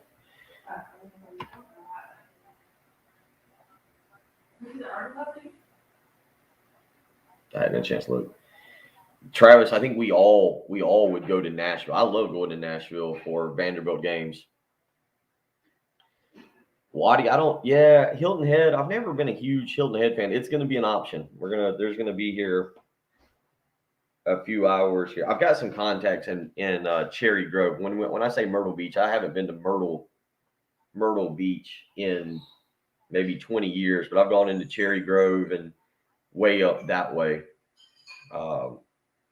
because I've got a company I can work with and we do some stuff, but I'll figure something out. There's plenty of places to go. We just got to be back for a soccer game at 4:30 on Sunday as well, which is not really convenient.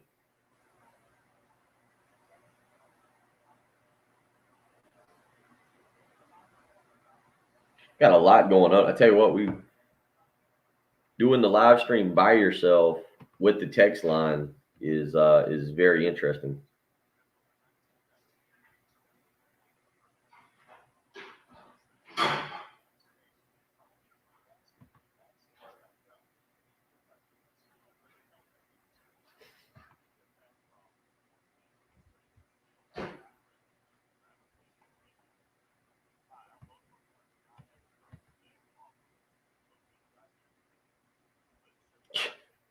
Cracked his front tooth. Thank you.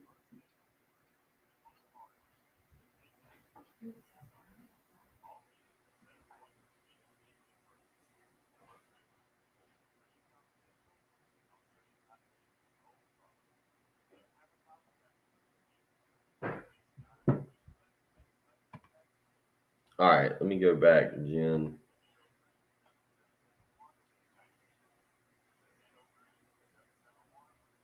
No. We're beach people.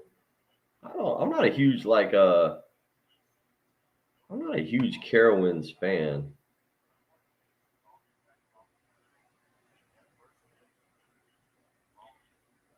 I'm not a huge Carowinds fan. We'll definitely have a good Hilton Head may be an option. We're gonna look at all options right now. I don't think Mullen ends up at Southern Cal.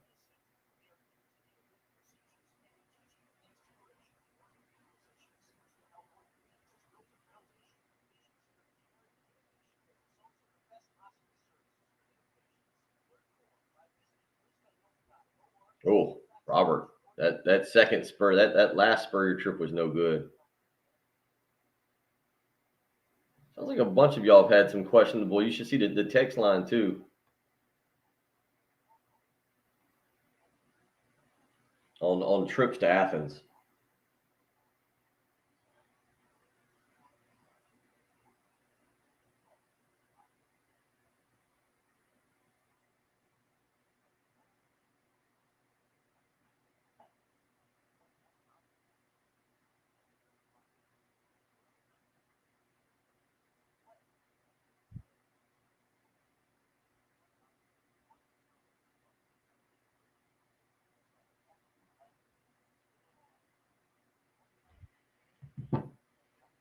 I have not. We'll pull back up the spreads. Pull back up the Vegas spread here. I tell you what, doing a Twitter, the text line, and the live stream. It's a lot here. Let's look at Vegas Insider and see what some of the spreads are for the weekend.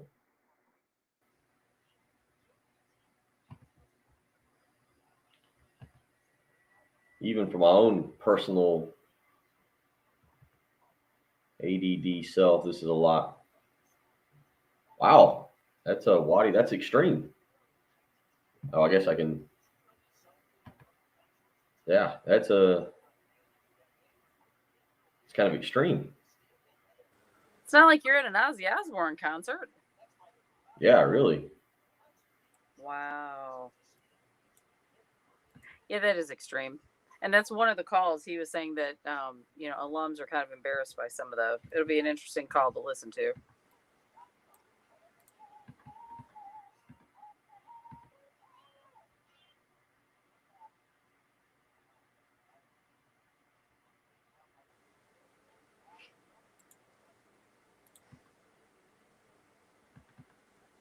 Oh, looks like we're going to get a visit from Patrick Perrette.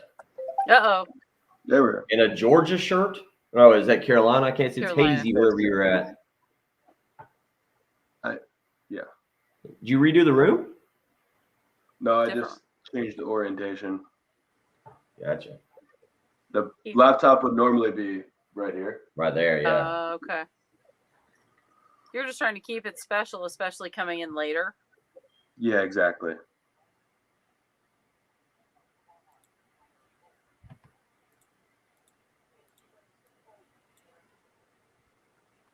Yeah, Jamie, I agree. Charleston's normally the place that we'll look at. I'll be looking at Wild Dunes here. But we were in Charleston not too long ago.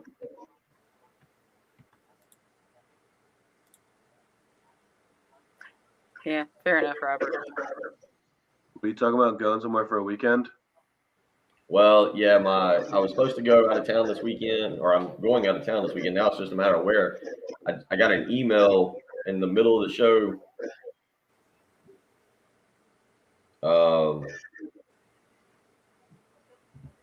That my reservation had been canceled. That they had to do some renovations on the condo. We're about to go back in. I've still never been to Savannah. That's the weekend trip I need to do. Yeah. Savannah's fun. But I got the kids, and we need a beach. They want to do a beach. It's like the final. This is like our final beach trip of the year. Yeah. Jen, we still got the people on the line. We do. Yep. They be hanging.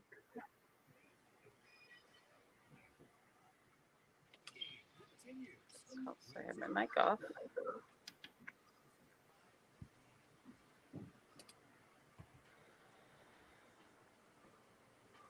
All right, you guys are up. Got a appearance from Patrick Perrette. He has arrived today. You doing all right this morning, Patrick? Yeah, I just didn't want to make you do the show by yourself. I appreciate that. Thank you for looking out for me. I very sweet of you. Very there nice half to hour.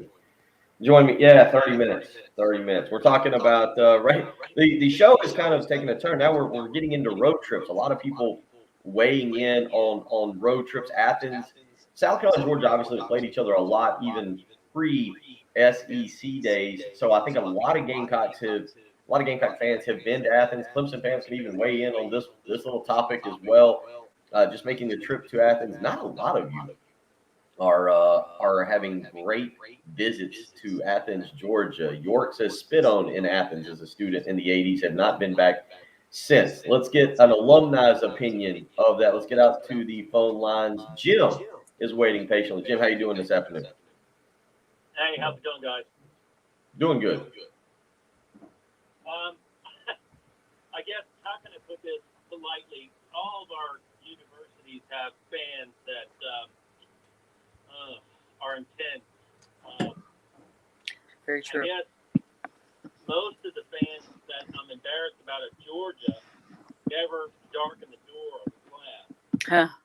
I remember, I recall as a freshman, they said, there was an intro and what does it look like to be a Georgia fan and also keep a modicum of decorum while doing it. And so they do practice it, but it's just, there's a lot of embarrassing fans, but there's still a lot of good Georgia fans.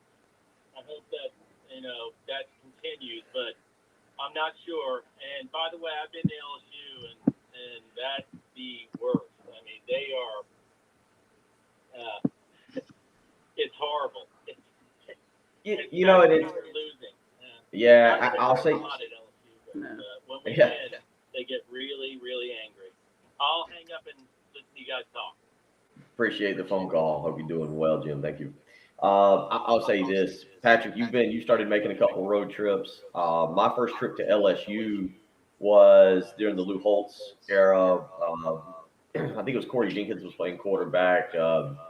James Atkinson had a big drop right before the end of halftime. South Carolina actually got a big on LSU early in that game, and then LSU roared back in the second half. It was a night game, and I'm like, that's the best time to go. If you're gonna go catch an LSU game, night game, catching that atmosphere. The pregame for that was fantastic. I mean, we were walking through. I was a college student at the time, and as I was walking through, people were super nice. We were being invited to LSU tailgates. They were offering us crawfish. They were offering us beer.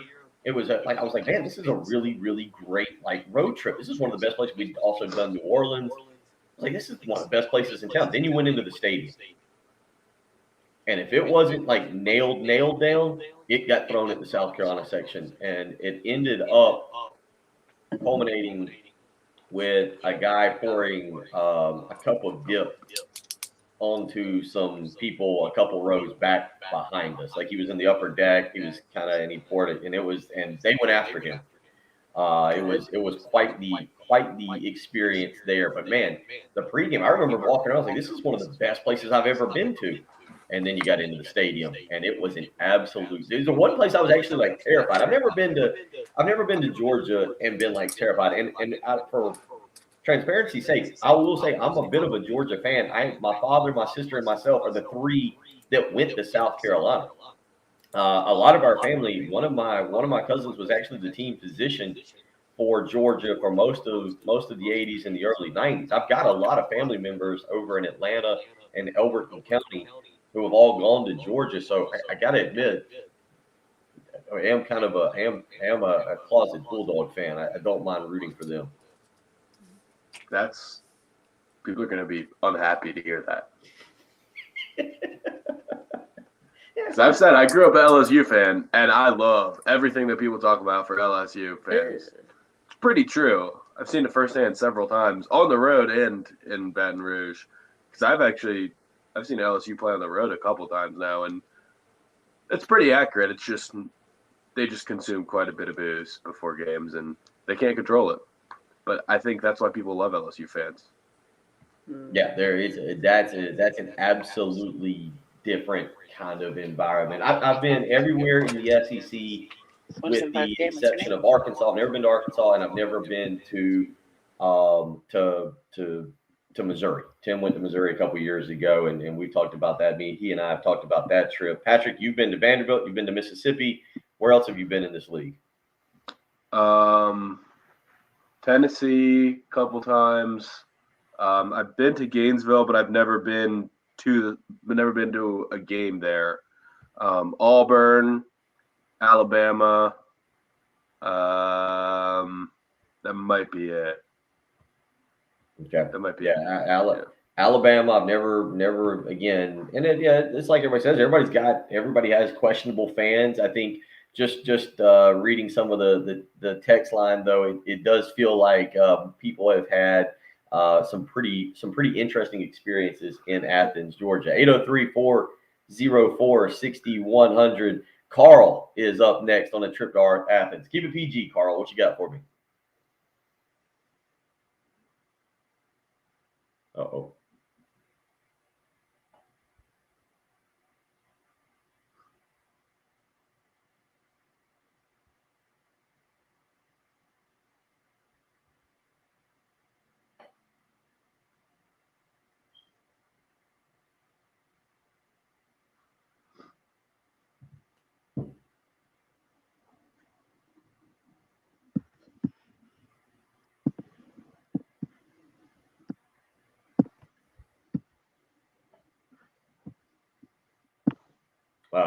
Herschel Walker.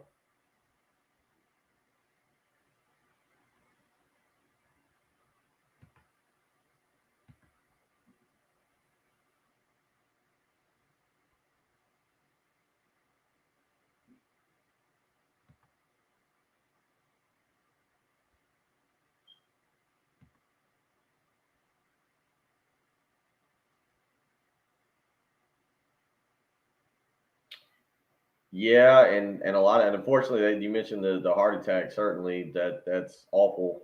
But that was the day South Carolina looked like they were going to pull that game out. George versus Herschel, and George fumbled there late in the game. They've done, I believe, the George Rogers kind of documentary that's on the SEC network, King George, and they talked about that and just how hard he took that game and that loss. And certainly that was, I believe, back then, Patrick. I think it was ABC that would come in. You get the big ABC game back in the 80s. There'd only be one or two games on television. And certainly that was one that didn't go South Carolina's way, but they had a great opportunity and was a national matchup of two of the elite running backs. George, I think that was the year, I believe George went on to win the Heisman, but Georgia went on to win the national championship. I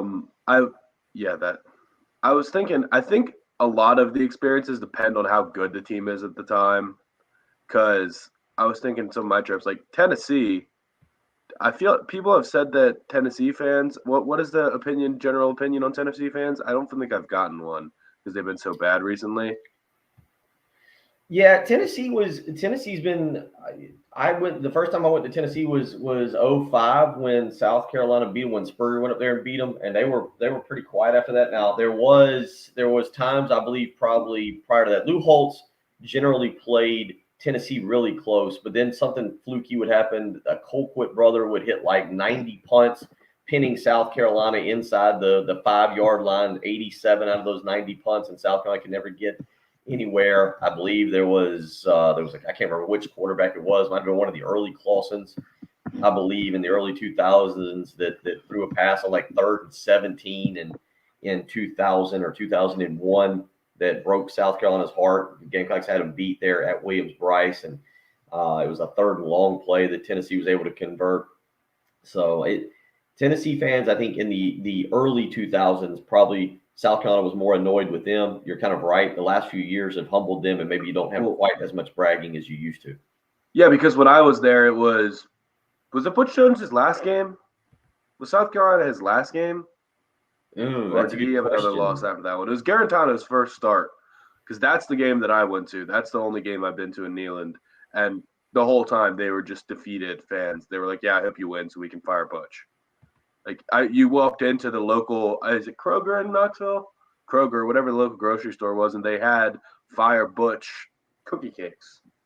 It was a joke. The whole weekend was a joke. They're like, yeah, I don't really care if we win. We just want Butch gone. It's like, man, what a even when South Carolina fans wanted Muschamp to get fired, I don't think there weren't too many people at least that were openly just like, yeah, beat us so we can fire Muschamp. I didn't hear too much of that. No, yeah, there wasn't. I mean, I think most people had checked out by the end of last year. 803-404-6100. How you can join us, Patrick? We've talked a little bit today about the run game. Some of the things Shane Beamer said yesterday in regards to the offensive line and some what to me sounds like communication issues. I don't know how much you got to hear of Shane Beamer yesterday. Let's let you hear a little bit of what he said in regards to the criticism of the offensive line. Here is Shane Beamer yesterday speaking with the media for regarding the offensive line and the criticism that they faced.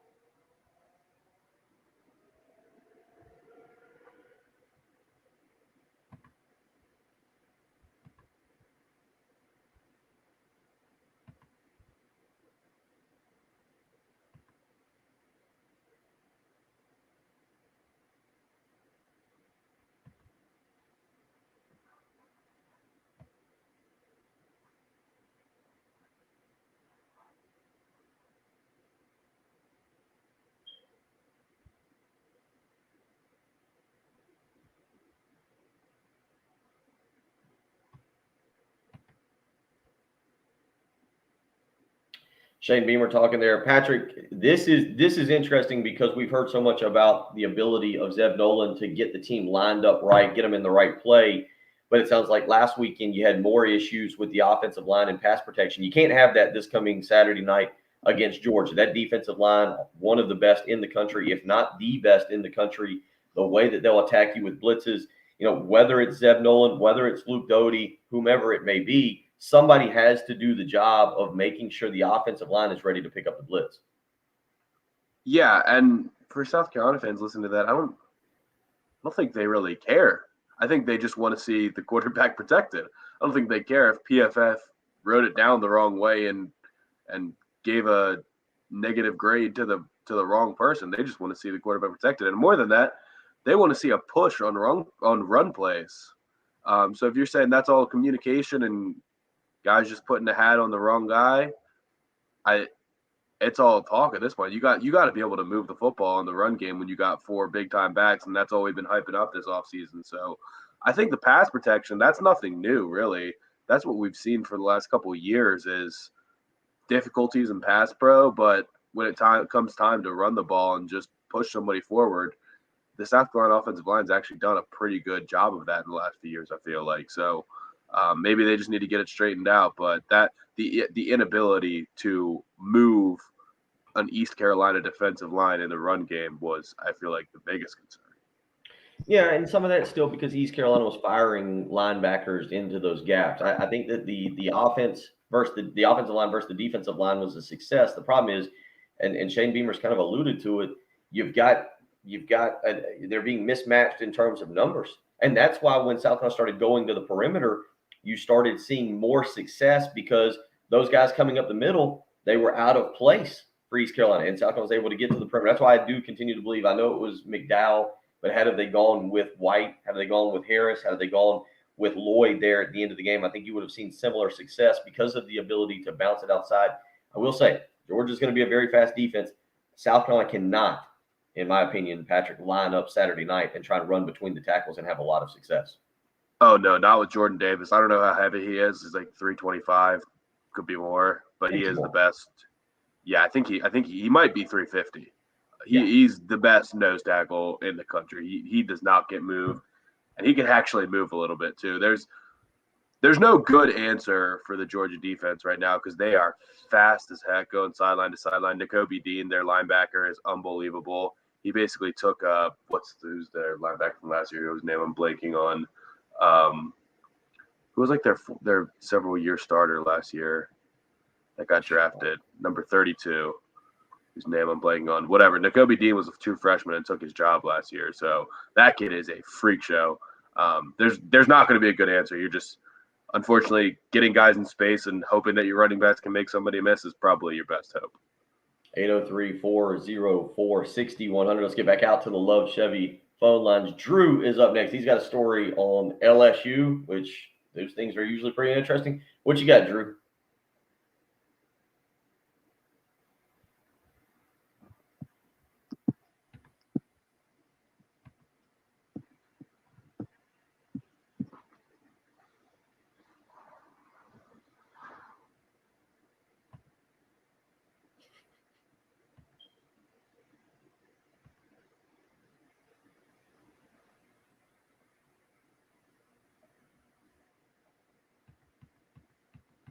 Okay.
Thank you for the phone call, Drew. Yeah, it sounds like a bad experience. Let's stay on the phone lines. One more phone call. Richard has a funny story on Georgia fans. What do you got for us, Richard? Doing good.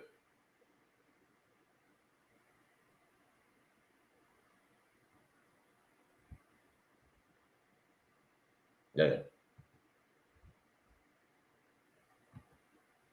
Mm-hmm.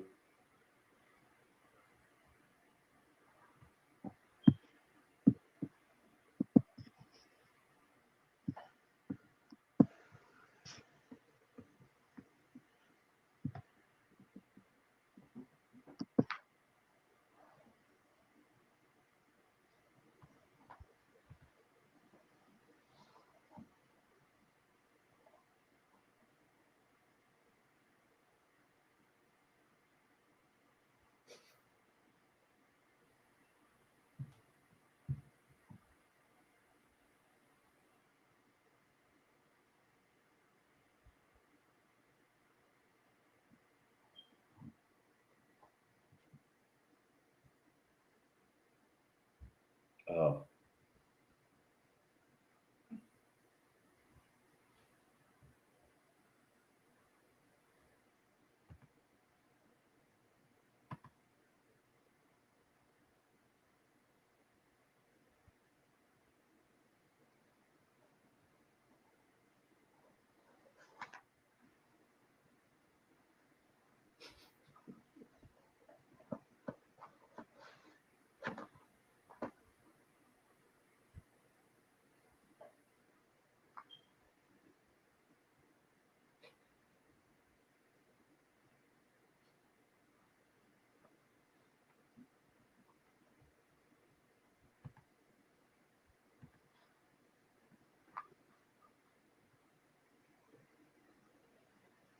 Because you could fill it up with other stuff and throw it. I don't what.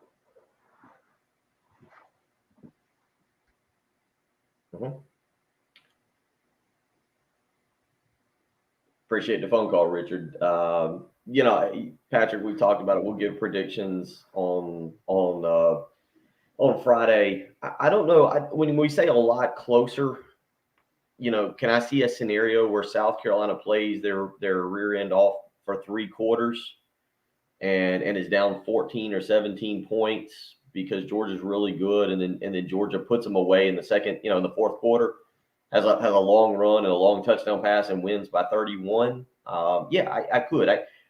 This is a game where I think it's going to be physical. I think it's going to be hard hitting, especially along the lines of scrimmage.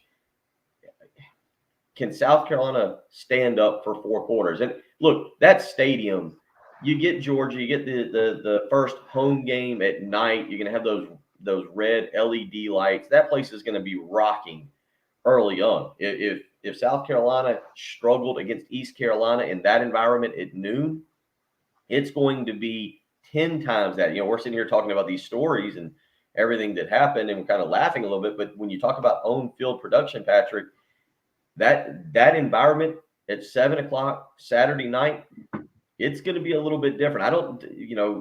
Zeb Nolan's never faced anything like that, whether at North Dakota State or at Iowa State. No, when people say it'll be closer than we think, maybe it'll be 21 points. Like I don't know. It's just 32 is a lot of points, so it's not really saying anything to say, South Carolina's definitely going to cover the spread. When people come in and say, you guys are being too negative, I guarantee they cover the spread.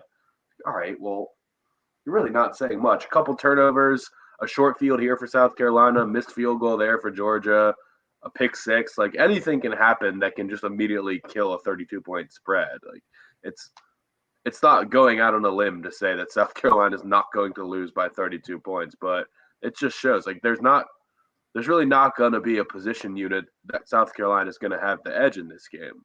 Maybe their running back room is better than Georgia's, probably. I would argue, but Georgia's offense every year is just full of mammoths that can push the line. Like, their offensive line is so much better.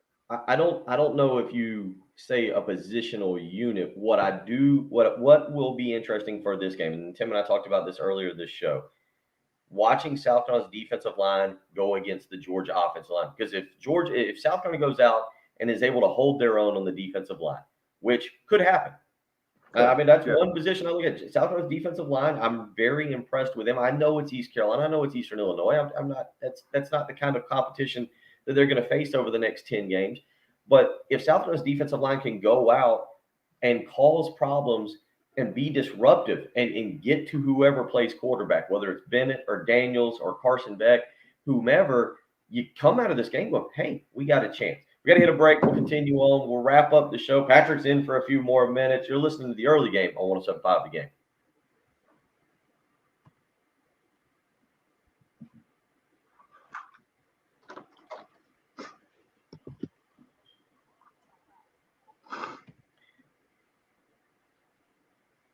Yeah, I forgot Tim has the piece, for those of you wondering. Tim has the little piece that plugs in from his box to the computer for y'all to be able to hear the callers. And we didn't think about that when he jetted on out. Of course, not that we could have gotten it from him, but that does create a problem.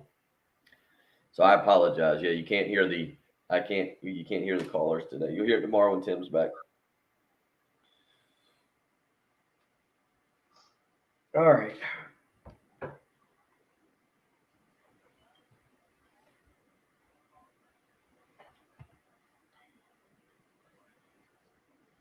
Yeah, I don't, you say Clemson only threw one long pass. You can't have slow developing routes. It's just got to be go routes down the sideline.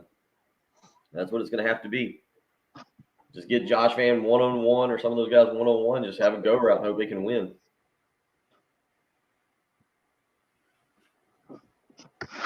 I haven't checked the Georgia injury report yet. Let's see.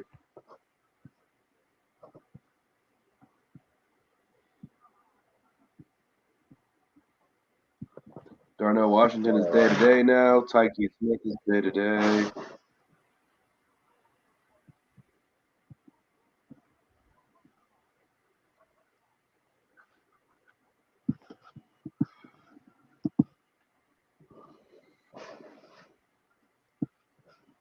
Yes. The Uga's dog house is right by the visitor locker room, I think.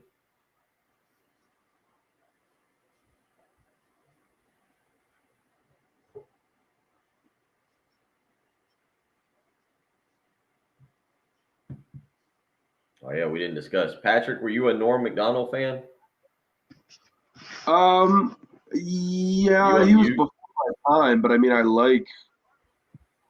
seen him do stand up, and Oh, hey, look at that! I couldn't hear anybody. Sorry. If you've been talking, I just missed it. Did you say you were a Norm Macdonald fan? Yeah, I mean, he was before my time for the most part, but I mean, I've seen some of his stand up. Yeah, I liked him. I was watching some of his clips yesterday.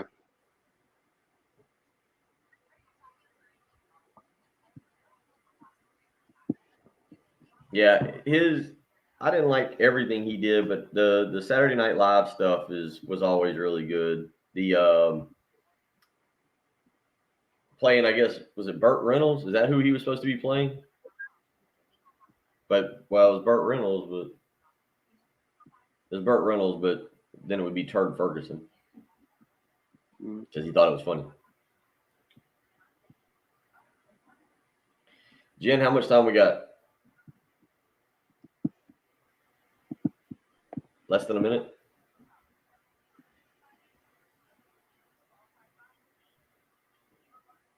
Patrick, that is you're not it's not a flattering angle for you. Is that your phone you're holding up? Yeah. Yeah, no, everything's smushed down right now. It's not just how it goes.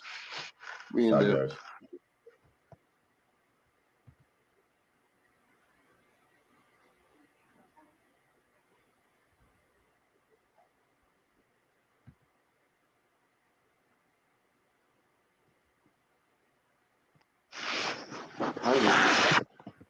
There you go.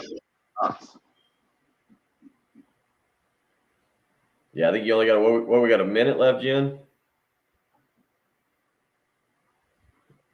Have like a minute. You're on mute if you're answering. Or she's doing a something else.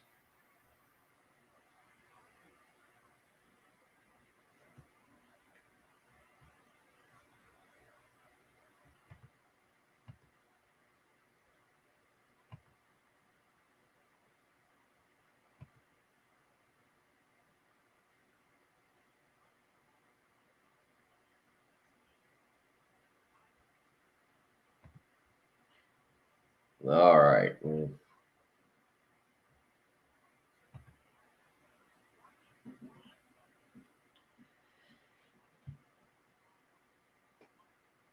Yeah, Waddy, I got the Murdaugh stuff is I haven't read the article yet. I know not one thing about that story. Don't worry, just hold on for the true crime documentary. I'm holding on for the full length movie. Well, that too.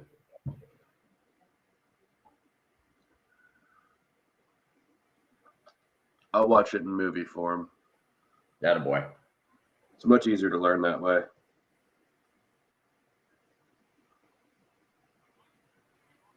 In movie form. I got to watch the last 2 episodes of Ted Lasso. I'm falling way behind. I saw yesterday they signed mega deals. Most of the cast signed mega deals for season 3. Yeah. I think season 3 will be the last one.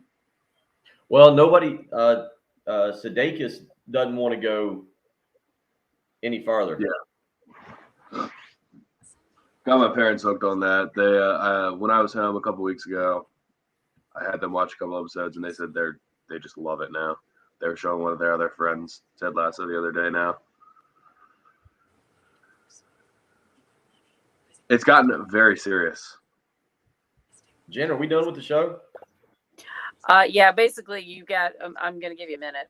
A little less than I didn't realize this. I apologize. I didn't realize this break was that long. I thought it'd be like 5 minutes. Fussing at you. All right. That's You got right, a minute? you got it. Okay, a little less than a minute. I'll give you cues.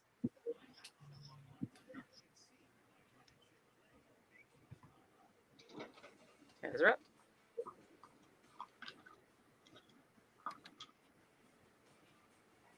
Wrapping up the Wednesday edition 45 of the early game. Patrick, thank you for joining in. Glad you could help me for the final 30 minutes. Yeah, if it was 30 minutes a day, the work 30 minutes a day thing's pretty easy. It's not bad, is it? It's not bad. I can get used to that. All right. Marcus Satterfield, Clayton White will speak with the media later today. We'll learn more about some of this offensive stuff that's going on, of course, what the defense can do this weekend, and we will discuss it all tomorrow. Tim Hill will be back in the final hour. Dan Patrick is up next. We're back live and local. Pearson and Preston at noon. Jen, good job. Excellent work. I appreciate that. That means a lot. We couldn't Not hear really. you. That's it. You were I'm sorry. throwing? Thanks a lot. Oh, you messed up the no-hitter at the very end. Ah. We're back tomorrow. Y'all have a good rest of the day.